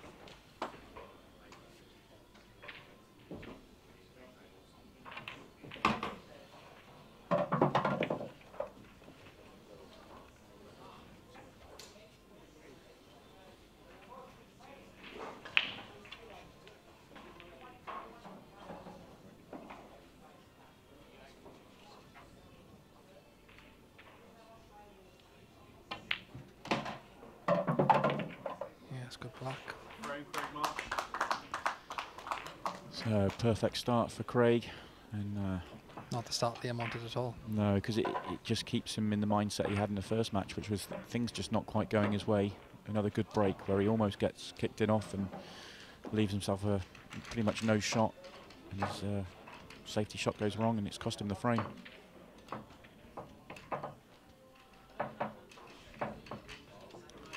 Have another look at Craig's recent tournament history.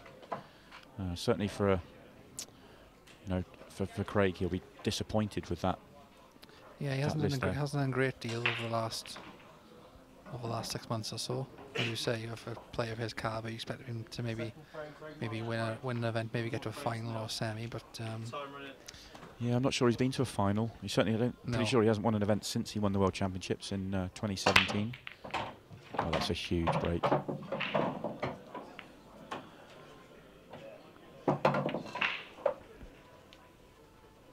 Yes, he's got the option on both colours here. Reds or yellows looking pretty good. It's probably down to personal preference, to be honest.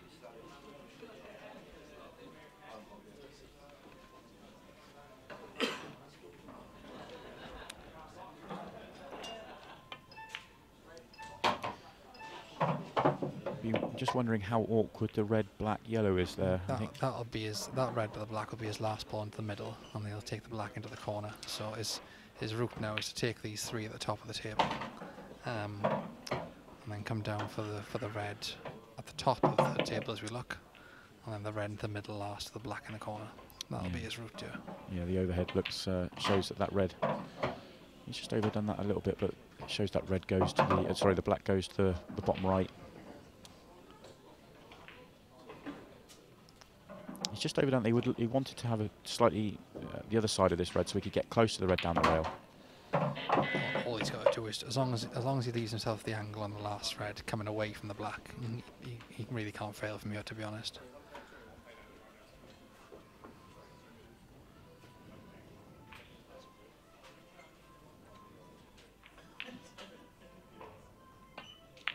That looks pretty good.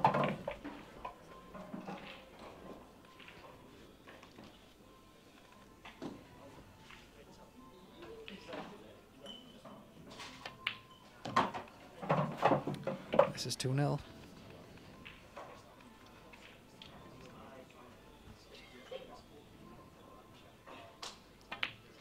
So that's 7 frames tonight without Craig Marsh.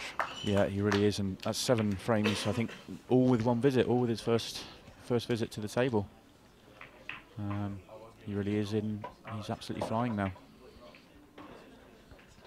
Let's see. Let's have a look at Liam's recent tournament history. We talked about in his previous match that fantastic Champions Cup victory, and a great performance in the final to beat Ronan. Yeah, absolutely. Coming from 4-1 down. He also made the final, the Scottish Professional, all Scottish final there as well up in Aberdeen, losing out to Mark Boyle. Yeah, he beat me. He played very well to beat me in the semi-finals that event.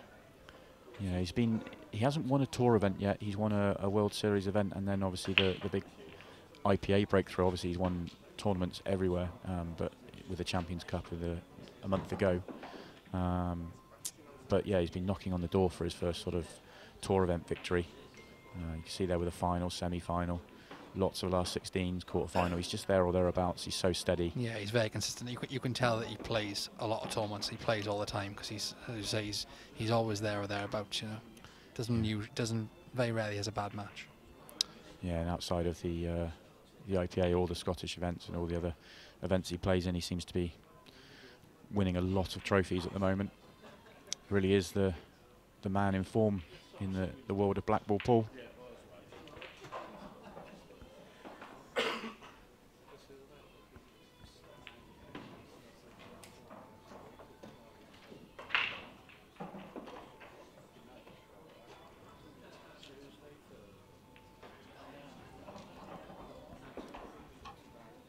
See Liam, he's done this every break so far tonight. He's been very meticulous in making sure the referee racks the balls as he wants them. It's not really doing much for him though at the moment, is it? No, he's and the strange thing is he's hit every break brilliantly. Yeah, it's just one of those. I think he's got to stick in there really and keep with this break. If it's working well, it'll come good eventually. Problem is it may not come good this match. That's the way it goes. It's such a short format, isn't it? But yeah. But he is hitting the break well, so you know he just needs to, like you say, he doesn't need to change anything. He's just having a bad night in terms of fortune on the break.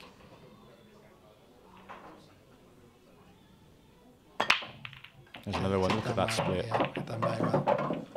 Again. And he's had another horrible leave. Yeah. He deserves so much better with a break like that.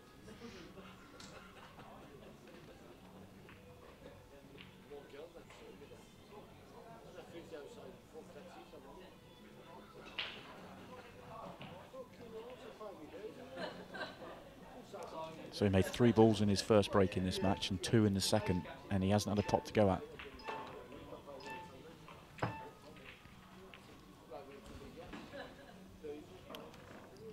He plays the safety shot better this time. He left Craig nothing to go at.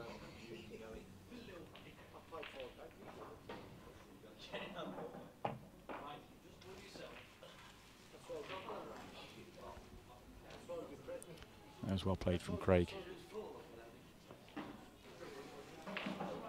Leaves Liam in almost the same position. The situation now, both players are just looking to either create an opening or to leave your opponent in a position where they have to leave you an opening.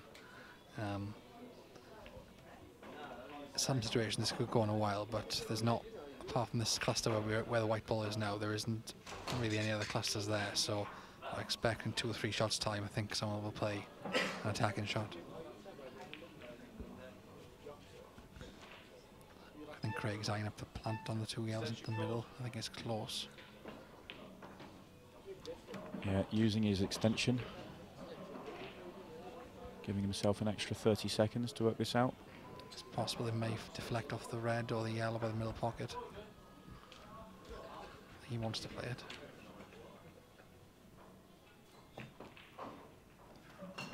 That's a loose one. Well, Liam gets the first open opportunity in this frame. I think this is the finish that Liam has to take out. And it's by no means easy. That cluster at the top right is awkward. And the black, if he gets there, is also awkward. I would have thought he'd go for the long yellow, but I'm not sure whether he's eyeing up the red in the middle. Oh no, yeah, he's taking the long straight yellow. It's a big shot.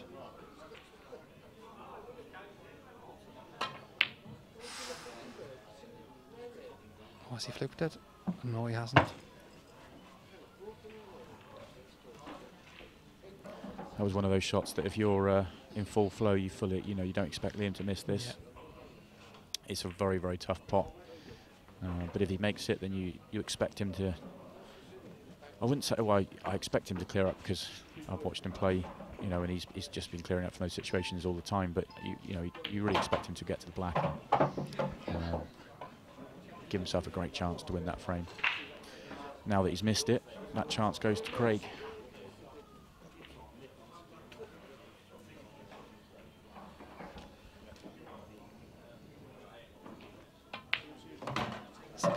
Craig here to really put the pressure on. As I say, Liam hasn't settled in this match at all. And if Craig can keep the pressure on, he should be able to round out the winner. Played that well. In this situation, are you ever considering moving the black, or are you just going to back yourself to play on it? I'd be tempted because I'd clear these 2 yards at the top of the table and then run down, and then he can play a controlled cannon, pot the one near the pocket and stun into the black, knowing that he'll be on the easy yellow into the corner. I think in this situation there isn't really a natural ball to drop onto the black on the rail. So I think it's worth it, but he's played a pretty bad shot there.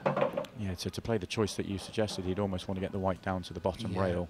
Yeah, yeah, exactly. He need to get the white on the bottom rail. I think now he may have... He could play it now, but he's played a pretty poor positional shot on that on the last ball there.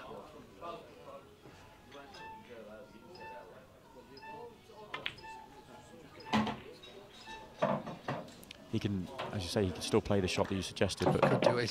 He's got to play it so well. I mean, if he doesn't hit the black full in the face, he may not even have a shot in the yellow. So it all depends how much he fancies the black on the rail, really.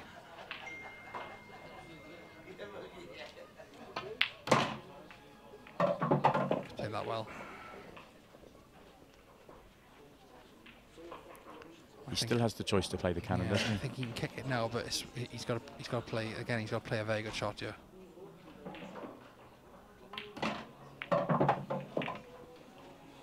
Played a bit harder than I thought he would have, but he's got a shot at the black. He should get it, but there's pressure on this.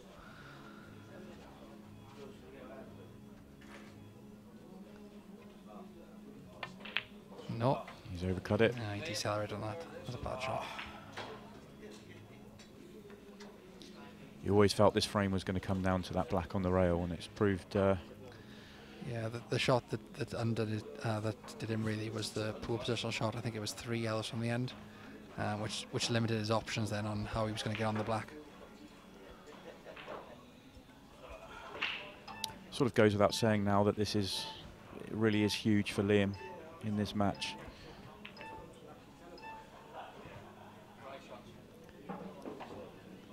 Played a very good safety there. Yeah, he's... He does need the foul now, because he's nudged that red towards the black. He needs to get a foul from Craig to them to be able to develop that red. Playing the snooker in that situation, if the black's so close to the pocket like it is, he had to make sure that he got a red near it. That's a great effort from Craig. I think he's hit this. It's a great shot. Oh, that's a brilliant shot. But he has left Liam on the red. How confident's Liam feeling with the way the night's gone for him so far? I'd be surprised if he takes this on, to be honest. I don't think he needs to either, really, because where Liam's put the red, it's very difficult for Craig to pot the black out of a snooker. So I don't think he needs to push the boat out. To be honest, he's not the kind of player who does push the boat out very often. Liam's just looking out to cover all possible angles with the reds. Craig may play the same shot again here.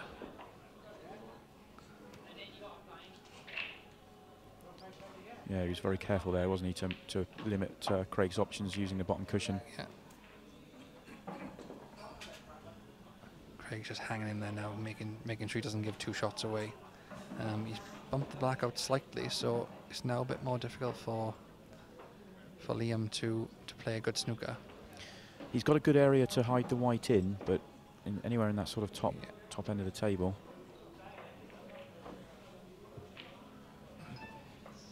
He's left Craig. I think he might have left him the 3 cushion hit now, and the black pots him here. Time running. So he's looking to hit with left hand side, just to the left of the middle pocket as we look. And he's swiveling going this way to create the angle. This is a great effort. And he's hit it. He's hit it. Good Oh, shot. what a great shot.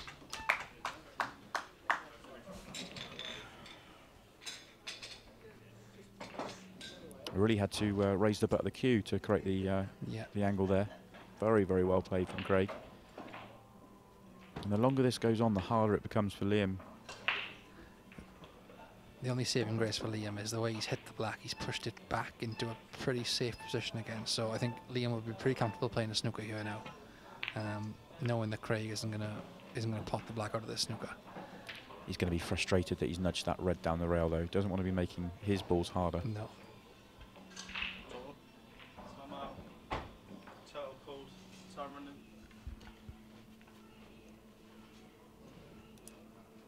This is a tough swerve. Oh, that's a great shot again. And if that red doesn't pass the black, he's put the pressure on Liam there. The way Liam's looking, it looks like it may sneak past.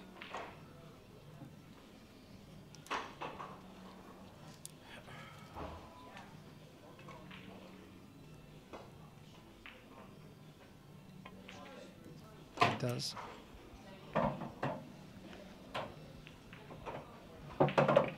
So Liam's bided his time, waited for his chance. He now has it. Let's play that cannon well.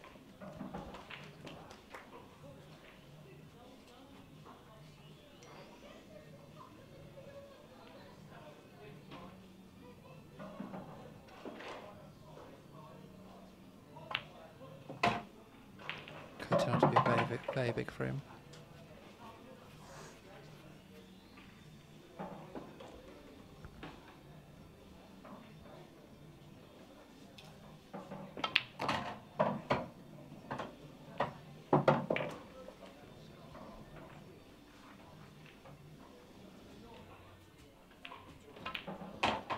He's done very well from that mistake from Craig.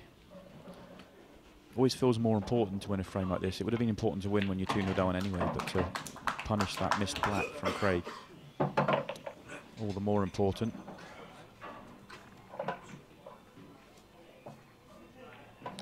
He's had a handshake from someone in the crowd there. I think someone's had a little bet on Liam. Oh, I think the same guy gave him a handshake when he won his. He only won one frame against Gareth. When he won his frame against Gareth as well.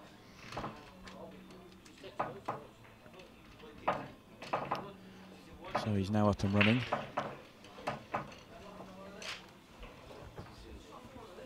Craig will be looking to put that mistake straight out of his head with a big break here and dish, as he did in his first break in this match. Craig doesn't seem too bothered about that miss black. As I say, obviously he started the end of, he finished the end of our match very well. Came out the blocks here. That's the first ball he's missed really. So don't think it's going to affect him that much. But and it was a tricky black. It was easy to just overcut it the way he did. He's broke well again there. He's got a ball. He's got 2 for 3. Oh, what a massive break that is. That's huge. Obviously, yellow's looking good. If that yellow passes the red, which he's looking, it does go.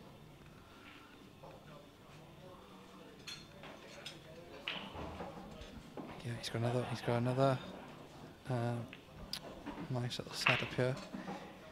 The cluster of 2 yellows and the black. If the yellow to the right of the 2 together, if that passes the red to the middle pocket, these are pretty straightforward. If it doesn't, then he could get slightly low on the inside one of the 2 and play a little nudge on the black. That's right.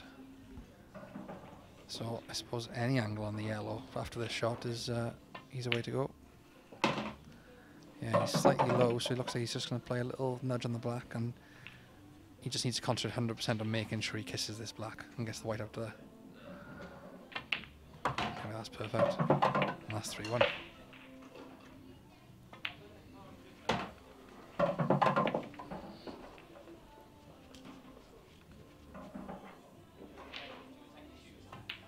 And that's just taken all the momentum out of Liam grinding that last frame out. yeah, he had to work very hard to win his frame, and then Craig comes to the table, and 35 seconds later he's responded. So Craig continues his momentum, moves 3-1 ahead. Yes, the two breaking dishes from Craig have obviously been the difference so far. Yeah, and you see that Should really be 4-0 up, but obviously take 3-1 at this stage, I would have thought. Yeah, Liam may have made 5 balls off the break, but off both his breaks he left himself without a pot to go for, which has been very unlucky. And we will be back after the break to see the conclusion of this match.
frames to 1.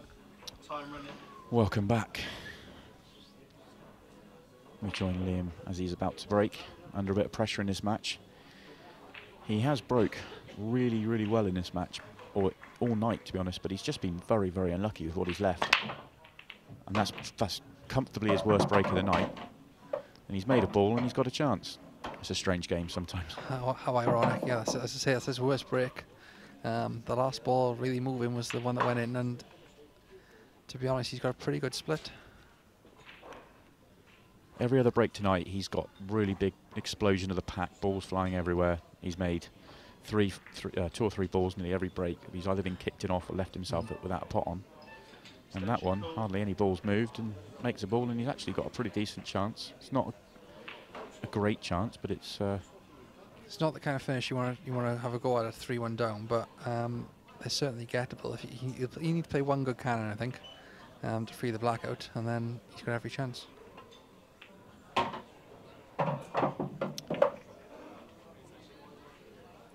Yeah, and he's got enough yellows near the black to kick the black out isn't too difficult.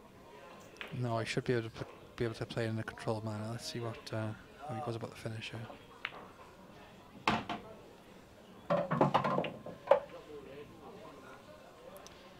So look at that 5 yellows in a line. The yellow that's furthest up the table does go to the left centre through the gap of the reds. You can see that from the overhead. He may be able to pop this into the top middle pocket as we look at and float into the black and leave himself on the yellow in the corner. I'm not sure that's what he's playing, but he may be able to do that.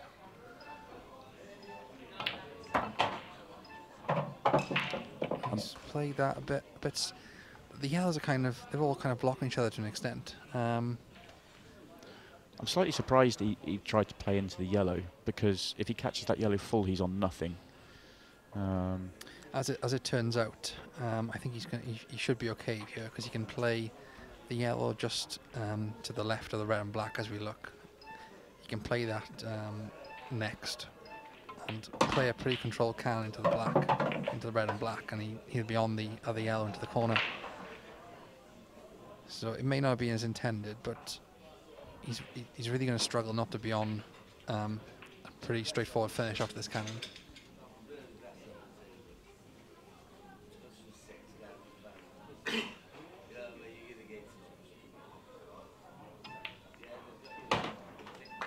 I'm not sure the black's come out for him.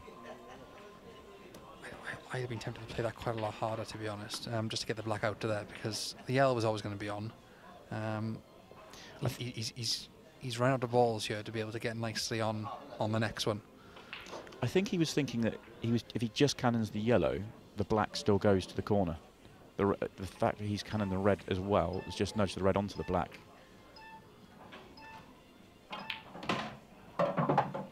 He's played a good shot there. Very good shot. Use the red as a guide. Still needs to play a cannon, doesn't he? He still needs to almost cannon into it and sort of. If he cannon off it quarter ball, it should sort of open up nicely for him. Yeah, I think he can. If he plays it with the screw, I think he may be able to just float the white back and have the black in the same corner. Yeah. Oh, great shot. Played that well. Very well played.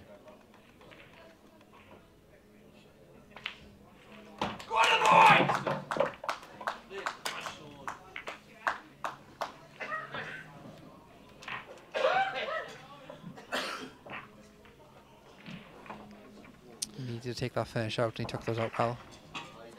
Yeah, you said at the start of that frame as well that wasn't the sort of finish you want when the night's been going against you. You're 3-1 down, and he's pulled out a very, very good finish.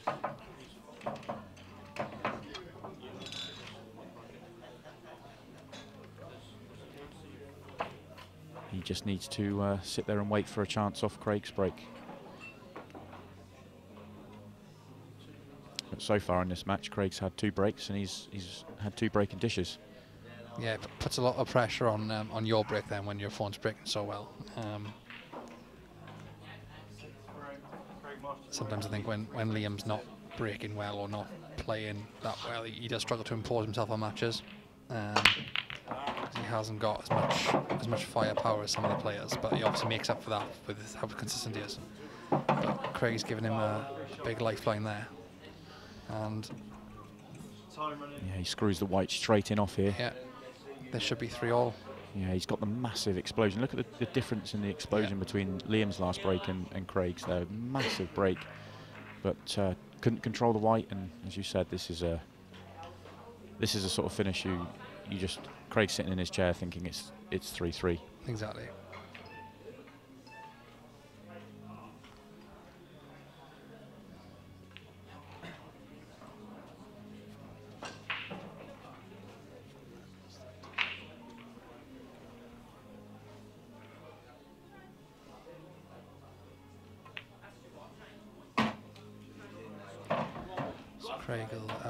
Liam will drop the plantain now down the rail and then play the red into the right middle pocket as we look. And then he'll have a pretty straightforward finish.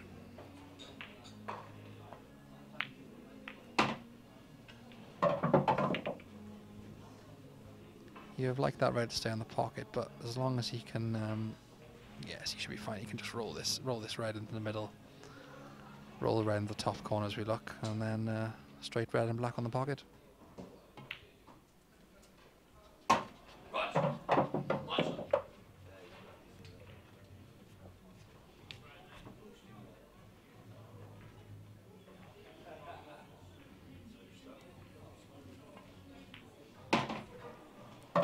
Suddenly that black that Craig missed to go 3-0 is starting to make a bit of a difference. Craig is getting a taste of his own medicine here now. Yeah, it really does, look quite big now.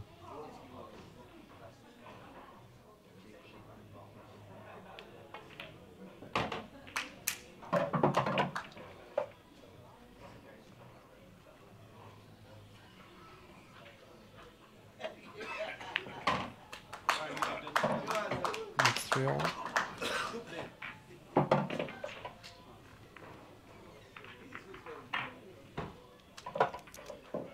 Yeah, that's well, we've got two exciting frames coming up now. It's 3-3, so two frames left, all three results possible.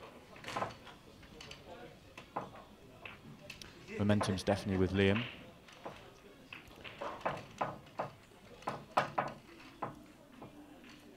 Do you think Craig will feel under more pressure because he's missed that black? Do you think do you think that'll be on his mind at all? I don't think he would have, no, because he came at a time where he pretty much had missed for 7 or 8 frames. And although it may turn out to be a big shot, I think that you can normally tell with Craig how he's feeling, and he doesn't seem to be that bothered at the moment. Since then, he hasn't done anything wrong. I think he's breaking well, so I think he's going to have a chance for the draw here, definitely. And although Liam's taken up the finishes in the last couple of frames, he still doesn't look that comfortable, to be honest. Yeah, you're absolutely right with Craig's body language. You normally can tell how he's feeling, and he does look very, very relaxed.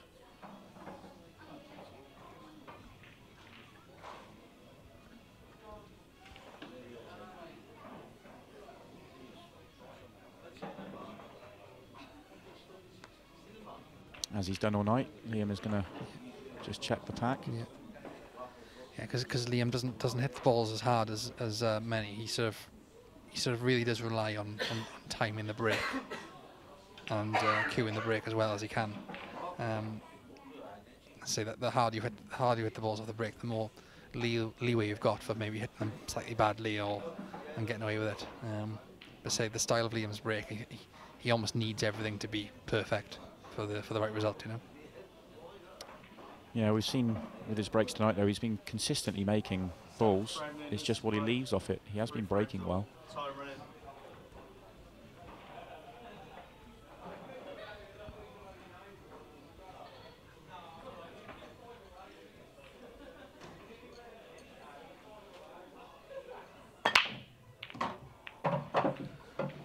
It's a good break. And they've spread very nicely. Yeah, that's Those reds. That's come out very, very well for Liam. He's going to give himself a great chance here.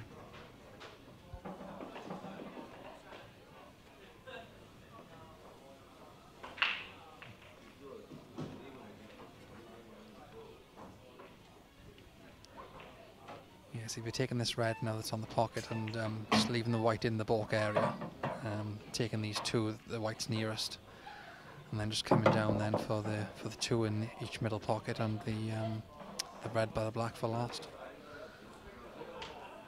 You can usually rely on Liam in these situations. Is when he hasn't got to play a difficult pot, his white ball's usually very good.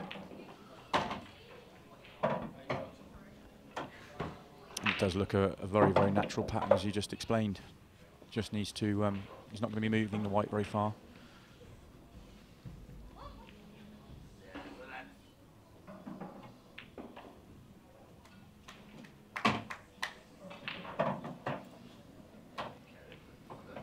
I'm not sure if have hampered Q in there. That's not the greatest shot.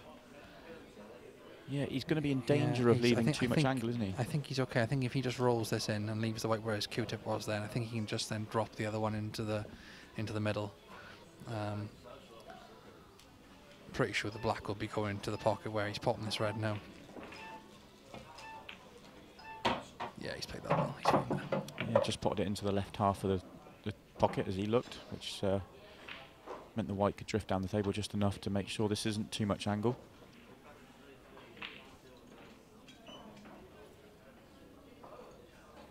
Anywhere near straight on his last red, and he's got plenty of choice to the black.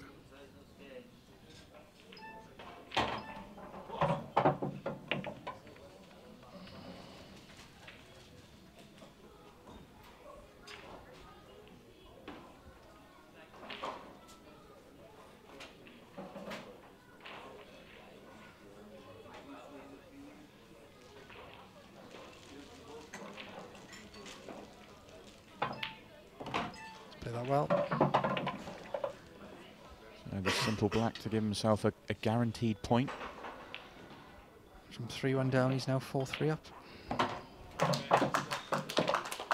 it's very, very impressive from Liam.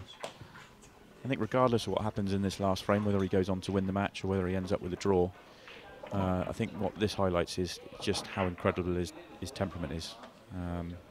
At 2-0 down and 3-1 down, having played the previous match where everything went against him as well, you know, he had every right to be getting frustrated and annoyed, and he's just sat there being patient, and the chances have then come and he's taken them.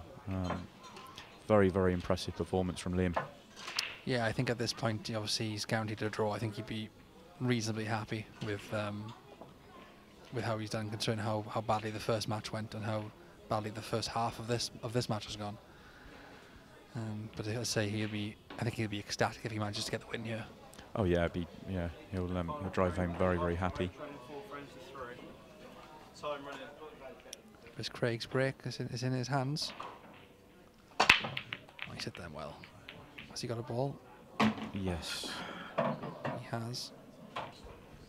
Great break again from Craig. Yeah, he's hit them very well.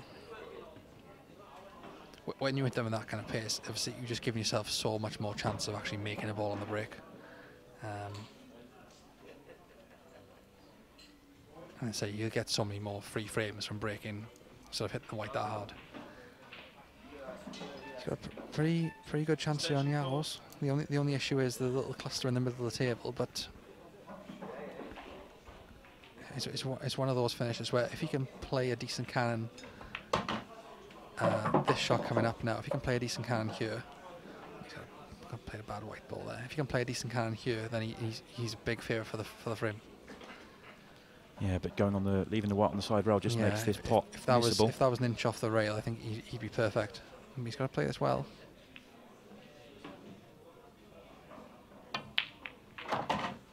He has played that well. He's played that very well. Liam will be looking now at the yellow at the bottom of the table next to the red, thinking that's my only ball. That's my only ball really where Craig can trip up on.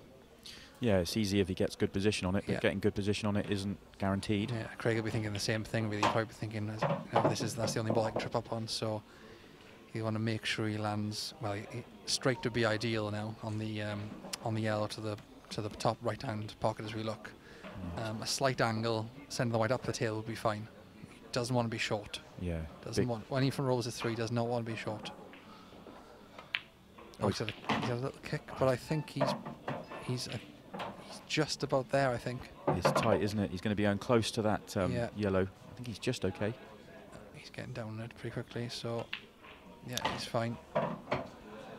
No, I think he did get a slight kick on the Yeah, previous I think shot. he did. But as I say, he's perfect now.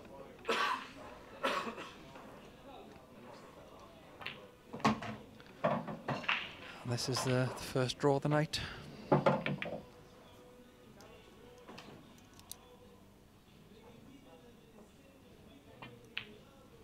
Is that? What a fantastic match. Very, very high standard. A lot of finishes from the break, and Craig looked a little bit frustrated, but he'll be happy with his night's work. Yeah, absolutely. I think both will in the end. I think as I say, after Liam's first game, I think, and obviously the start of that match, I think he'll have taken a draw at 3-1 down, definitely. Yeah, and when we look at the stats there, you can see the one stat that stands out for me is the miss pot from Craig. He'll look at that and think, yeah, you know, that's his only mistake in the match. Absolutely. But he'll probably be thinking about that on the journey home. So that's three of our matches done and dusted. We have one more match. We've got Simon Ward versus Gareth Hibbert to finish our night off. And that will be coming up after the break.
Welcome back. You can see the league table after our third match. Liam Dunster and Craig Marsh sharing a 4-4 draw.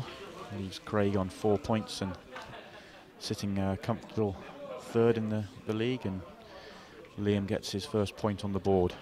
Lots of pool left to be played this year, but we have one more match left tonight, and it's Simon Ward versus Gareth Hibbert. And I'm joined by the man that's just played back-to-back on the screens in the previous 2 matches, Liam Dunster.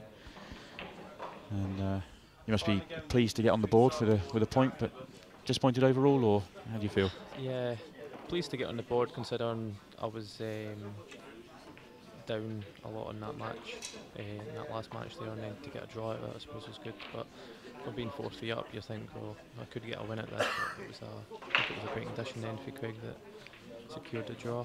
But a little bit disappointed just to get 1 point out of the possible 6, but no, not too disappointed. But yeah, it's the 30-second shot clock's kind of threw me a bit, to be honest.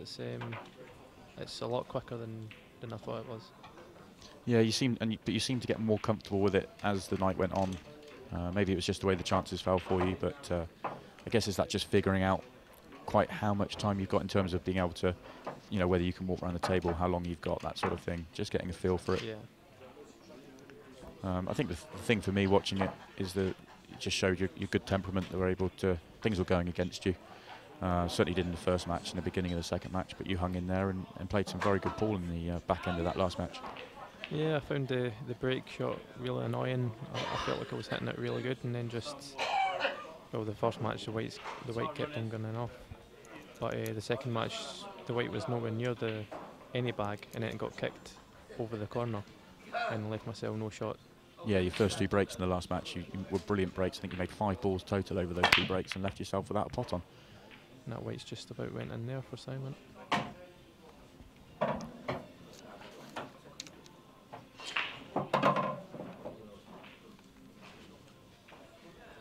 Yeah, he's almost pots the white straight in off. He's a little bit fortunate not to pot the white, and then a sort of double whammy for Gareth. He's made one of the last balls rolling has fallen in. So first chance in this match goes to Simon. Extension called. And Simon will be disappointed with the first match he lost. He played the first match of tonight against Craig Marsh. He was sitting fairly comfortable at 3-0 up, and from 3-0 he had a half a chance. He had a swerve to pot a ball, and that was his only shot in open play. I think he had. Other than that, it was just breaks that went against him. Craig did finish that match very, very well. And Simon can't be too hard on himself because he didn't really do anything wrong. Just the way the pool goes sometimes.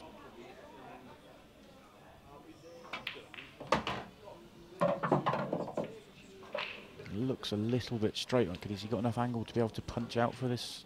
If he's got the yellow along the bottom rail, he wants to get the white out into open play. Yeah, I think he'll probably have to screw it back to the cushion he's queuing over just to get a little bit of distance between the yellow, leave himself straighter than he would be if he just turned it. Yeah, played very well. He's actually left himself quite a nice angle as well. Screw up through the gap of the reds if he wants to. He is going to be left with a very tough black down the rail. It's one of those blacks, though, isn't it? If you get right behind it, you feel pretty good about potting it. Yeah, and like I said in the first match, I think these knuckles are playing really slidey, so you just need to hit the back knuckle and they'll slide in.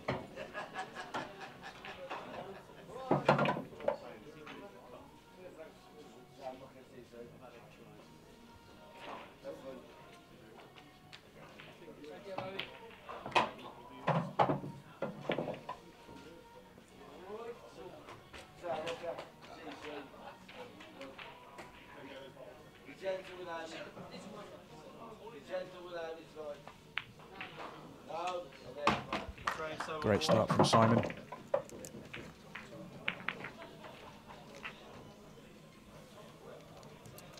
Made the black look like it was hanging over the pocket. After nearly potting the white off the break, he's run through that finish very, very quickly.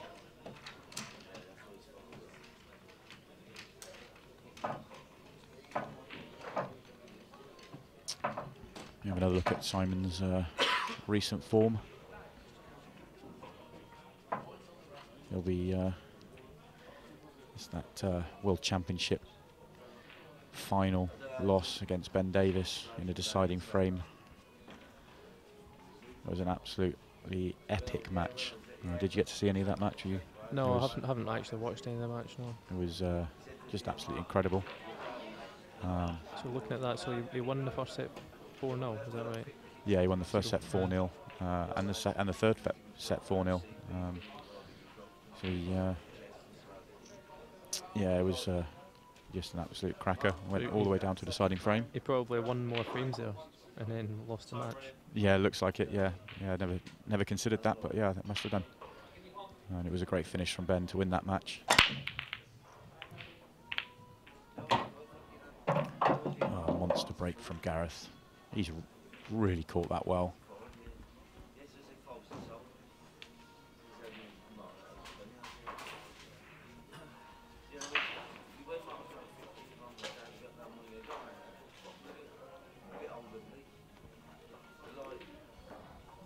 Big break, but it's a slightly tricky finish, isn't it? There's a couple of problems. Just that awkward red down the other end of the table from where the white is. Would you want to get down there as soon as possible to get that out of the way? Probably last. The easiest ball to get on that off that would probably be the black then, that sort of thinking. Yeah, just cut the black back. Even if you land straight on the red, I think you can screw it back and cut the black in.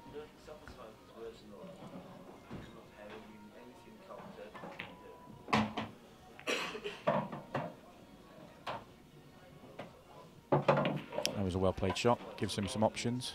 So I think he's still got to go over the other side. I'm trying to describe. I'm pointing here, but you can't see me.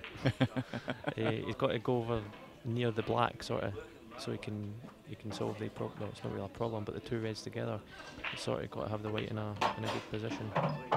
He could have got off the one over the pocket as well, the corner pocket. I think he's actually trying to save that for his last ball, so he can come down for the one second last, the one that's at the other end of the table.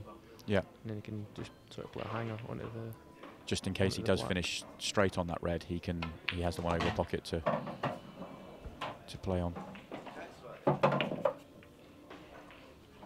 It's not the best angle, I don't think, to come down the table. Can he just screw past the yellow on the side rail? Yeah, I've noticed Gareth gets a lot of reaction on the yellow. Oh, he's hit the jaw though.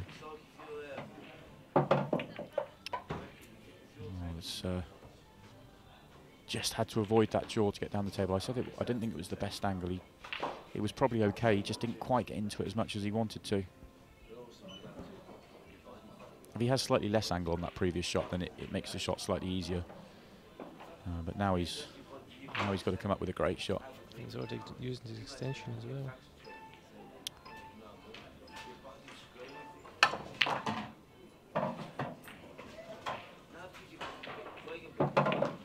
Well, he's got a shot at it. He's done well to screw that back the way he did. He was quite close to the cushion and the jack the cue up. Cued it very, very well.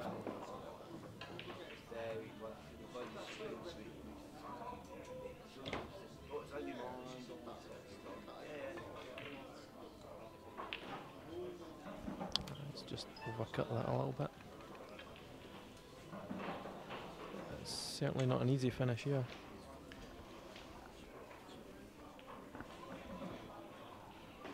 As you said at the beginning of that visit, it probably looked easier than it was. That red, when you've got one ball that's that far away from the rest and it's on the rail like that, it is awkward. As you just said, there's nothing nice about this finish for Simon. And if he decides not to go for it and come up with some sort of containing shot, he's got to be very careful. See the yellow that's closest to the bulk line, like in the centre of the bulk line? Yeah.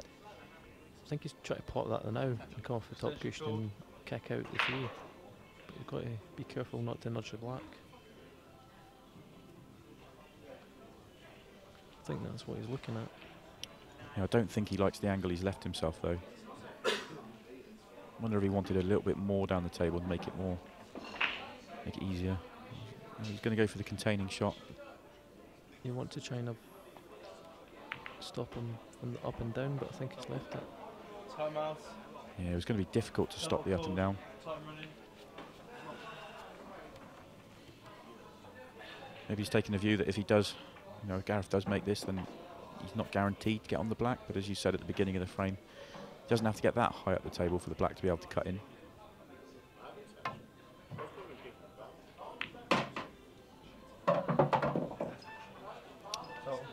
Oh, it's a great pot, but he hasn't got on the black. Turtle call, time running.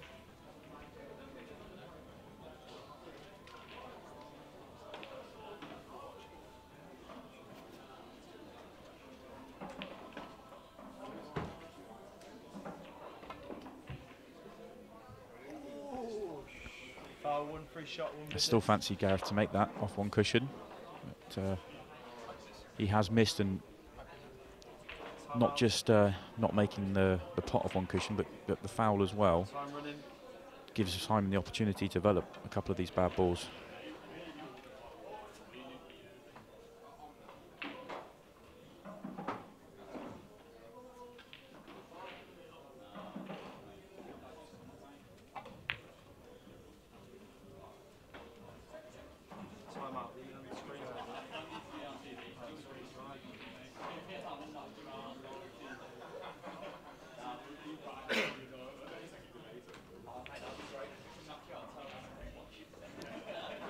Simon just using his free shot to develop one of the balls down the rail. I'm not sure if I think there's just a slight issue with the shot clock going on. Yeah, I thought they paused for something there.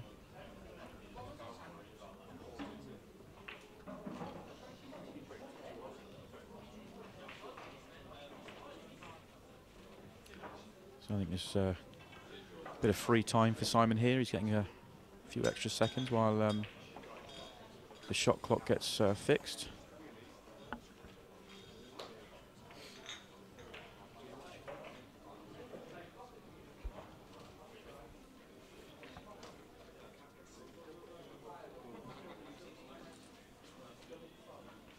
I think normally in this situation the referee would pick up a timer and continue himself, but I'm not sure exactly what's happening. Time running. Time is now running.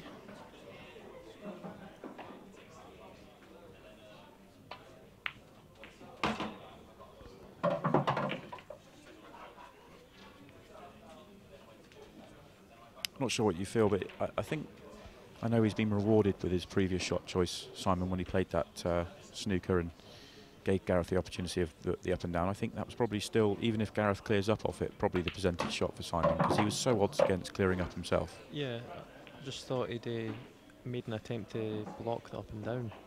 I'm not sure if he tried to stick next to his ball, so he couldn't go up and down, just didn't happen for him.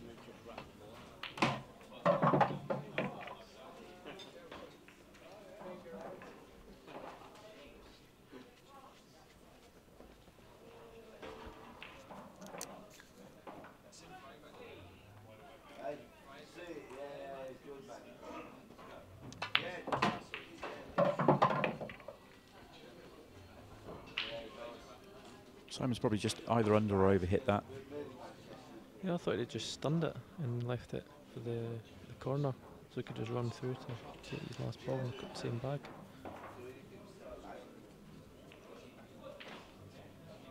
He takes the one to the middle. He's going to be coming all up and down the whole table.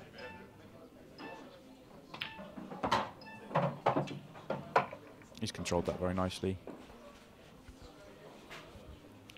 Still slightly awkward.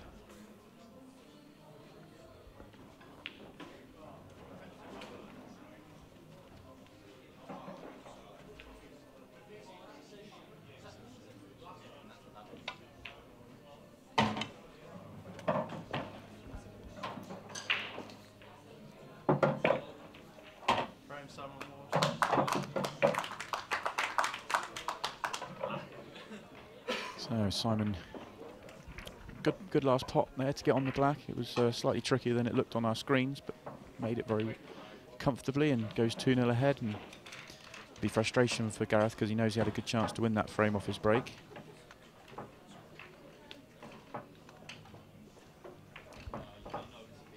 And we see Gareth's recent history again. We're talking about it when we showed this when he played against you. Gareth's been, for 2-3 years ago, he was absolutely flying, ranked #1 and winning regularly. And even though there's semi-finals and quarter-finals on there, for a player of Gareth's ability, he'll be slightly disappointed. He would expect to win, even though that's still a good. He's there or thereabouts. Probably not quite as deep as he's used to. Third frame, 7 more to break, leading 2 frames to 0.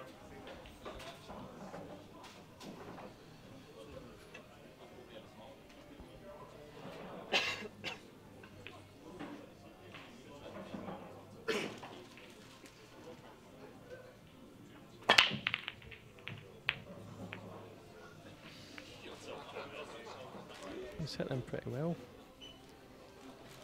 Nothing down, no.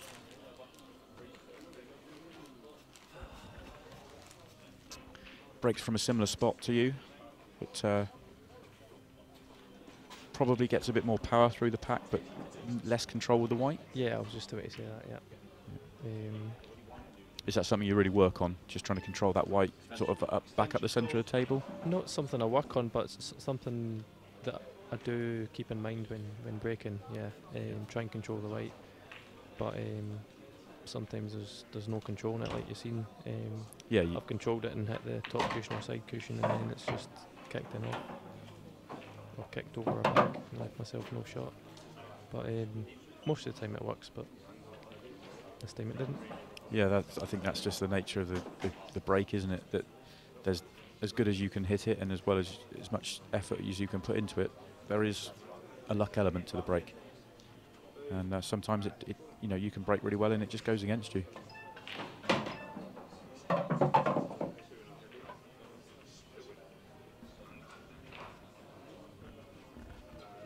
I've definitely noticed with Simon's break, sometimes that white does fly around a bit more.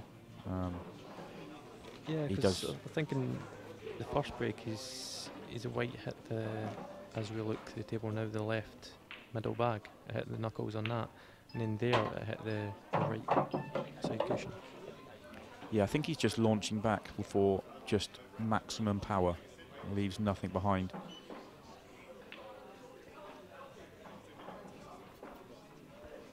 And that probably does cost him a little bit with the control of the white.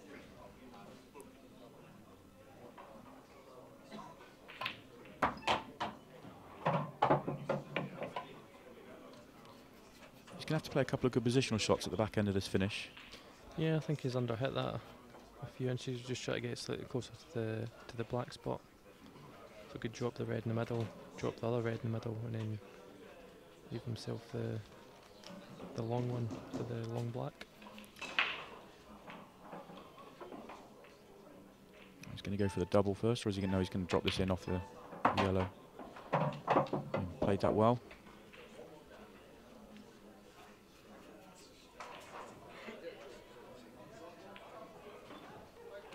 Just be rolling this in.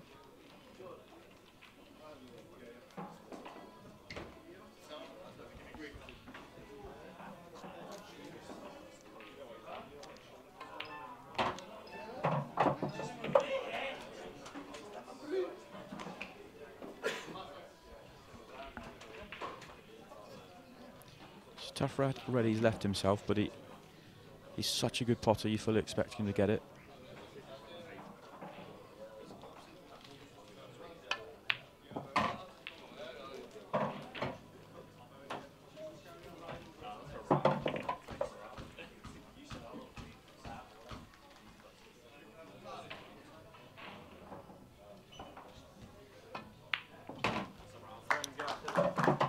Very good finish from Gareth. Gets himself on the board in this match and punishing a dry break from Simon.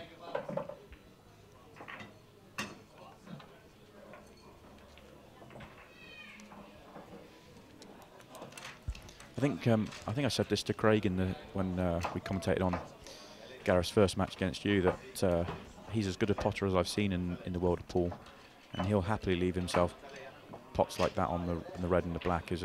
That's a sort of natural pattern for him. He's more than happy to do that.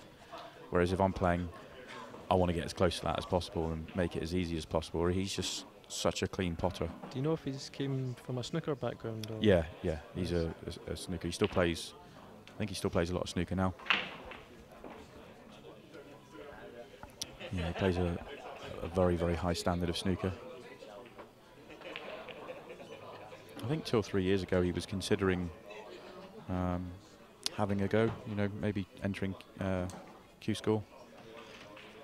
He's that sort of level. I've not seen him play snooker, but I've heard he is a phenomenal snooker player. Also plays quite a bit of 9-ball.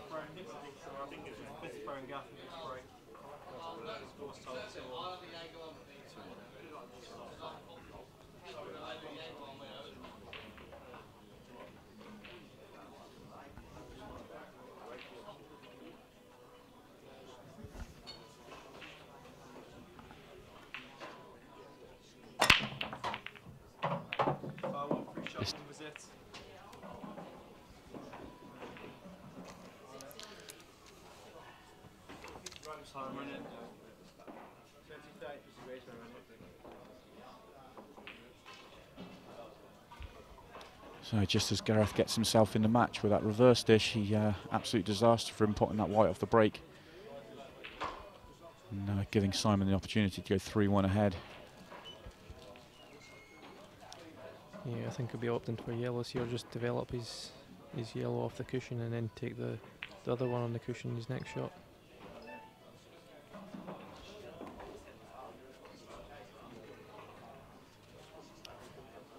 So using his free shot wisely, as you suggested, and he now has no clusters, no balls that need to be developed. Everything goes. Just needs to work his way around this table.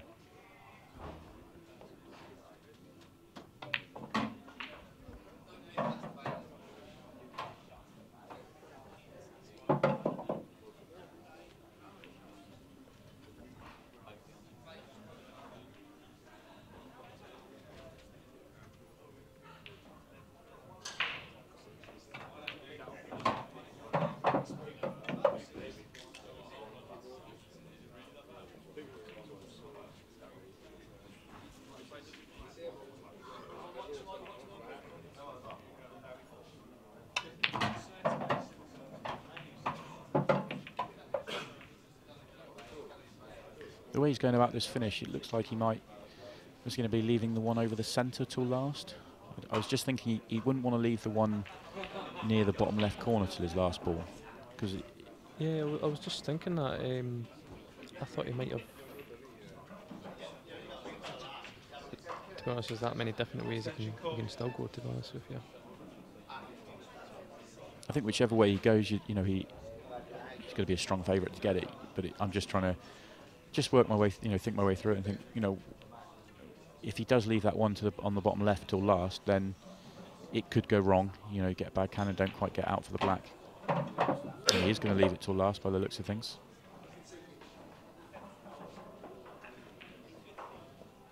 There's still plenty of room. I'm just. No, I actually thought he played it perfect for the one in the corner. I thought he just dropped. See where he left himself there.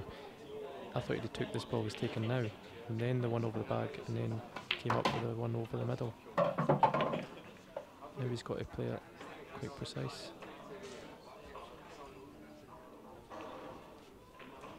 Just needs to avoid the reds in the middle of the table. He's got quite a big area to play into, but he's just got to be. I think even if he hits that red, I think he'll be on the black. He's played that very well.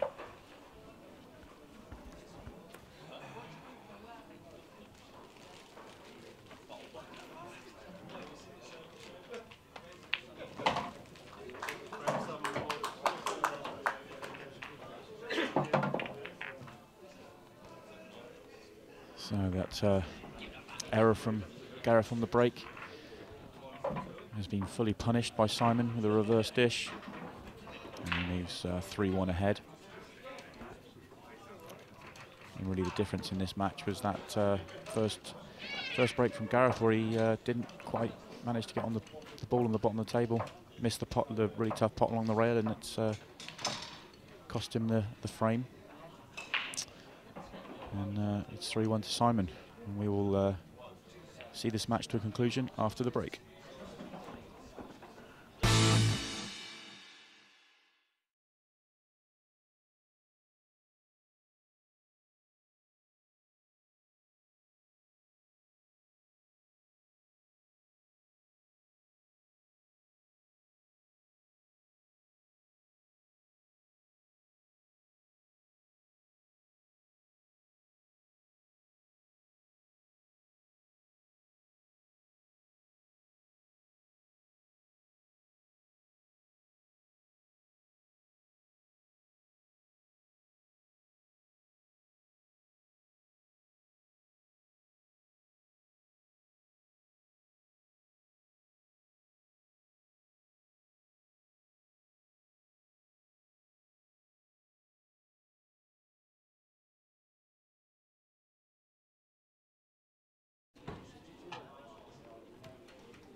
Extension code.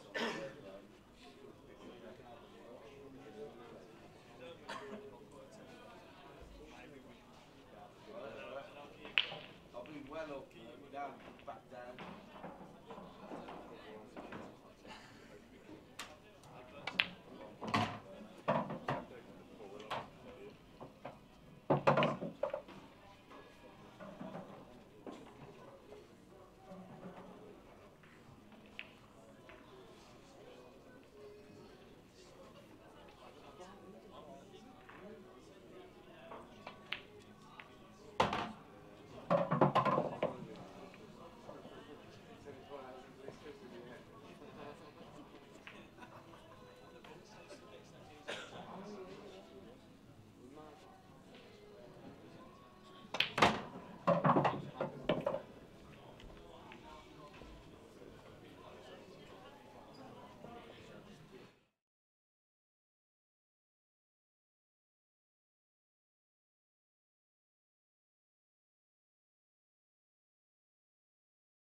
Welcome back. Join us. We have actually missed a frame whilst you were away. The players continued, and Simon continued where he'd left off with another very, very comfortable finish. And he has guaranteed himself a point in this match, as he has moved 4-1 ahead. Gareth needs to win the 3 remaining frames for the draw.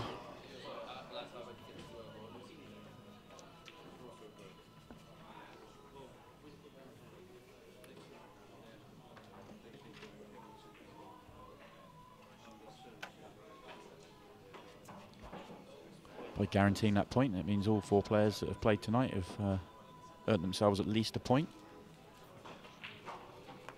Simon having lost his first match to Craig, 5-3, but he's guaranteed a point here. And Gareth won his first match against Liam.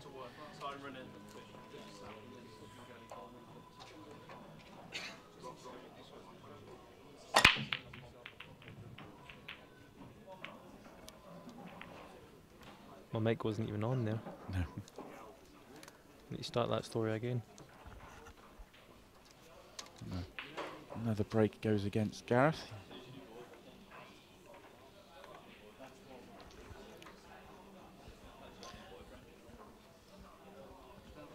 It's slightly awkward for Simon here because he'd love to go red, so if he could play the yellow-red as a plant first shot, then reds are really simple, but he can't play that shot because he can't see it.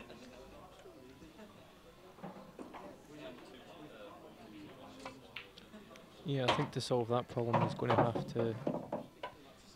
The red that's closest to the middle bag, you can send up and off the red.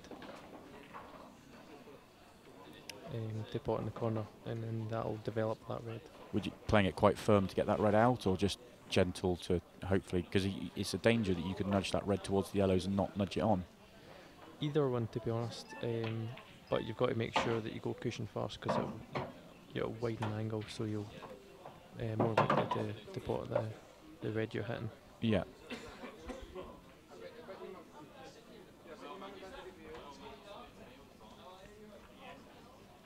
If you go straight off the red, you'll have to catch a red thin, whereas if you go cushion first, you can hit it anywhere between half ball and thin.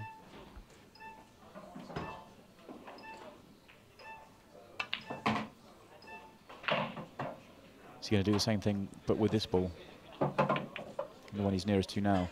Yeah, I think that's what he's going for, but I'm not sure if he's... I mean, he could even play the 3-ball plant if he wanted to. I think either way, there's some risk with the ball not developing.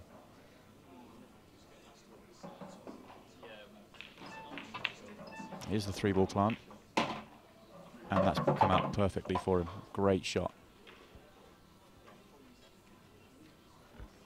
That was a really well played shot from Simon.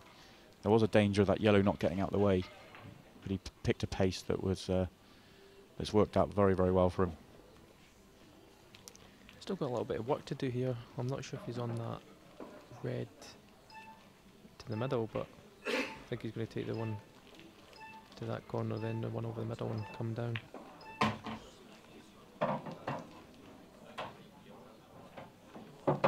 The good thing here as well is that if he doesn't land straight on the red, he lands a bit short, he can still, there's a gap between the 2 yellows to bounce on the cushion. He would ideally like to get a little bit low on it though, or at least level with it. Doesn't want to be Chinese snookered on the black. That's awkward.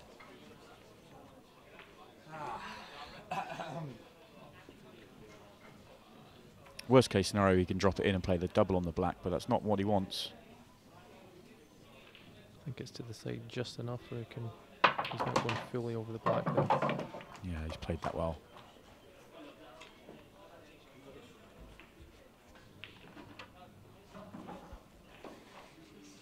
So that's black for the win.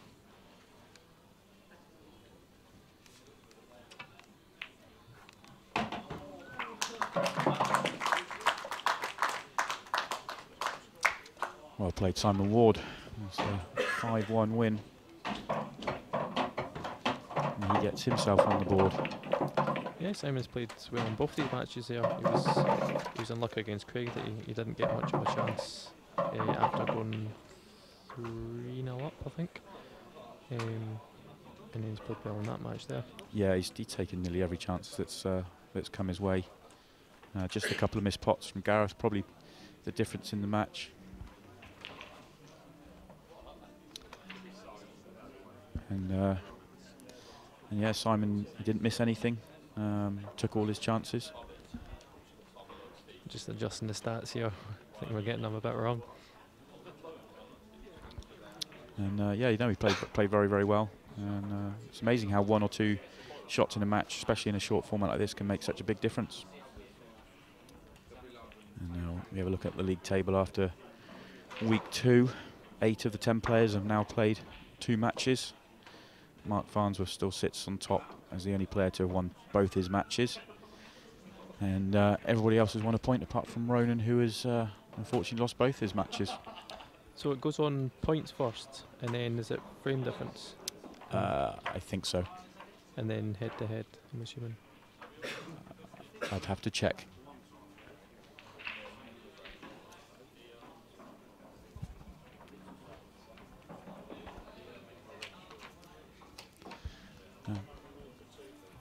And then, so all the action continues next week. You see the introduction of the 2 players that haven't played yet, and Mark Boyle and Neil Robo. They'll play each other first, followed up by the 2018 and current world champion against the #1 ranked Mark Farnsworth, who has won both his first 2 matches. And then Neil Robo then plays Ben Davis and Mark Boyle versus Mark Farnsworth to round the night off. And all that action will happen next week, 7:30, Free Sports. Join us then.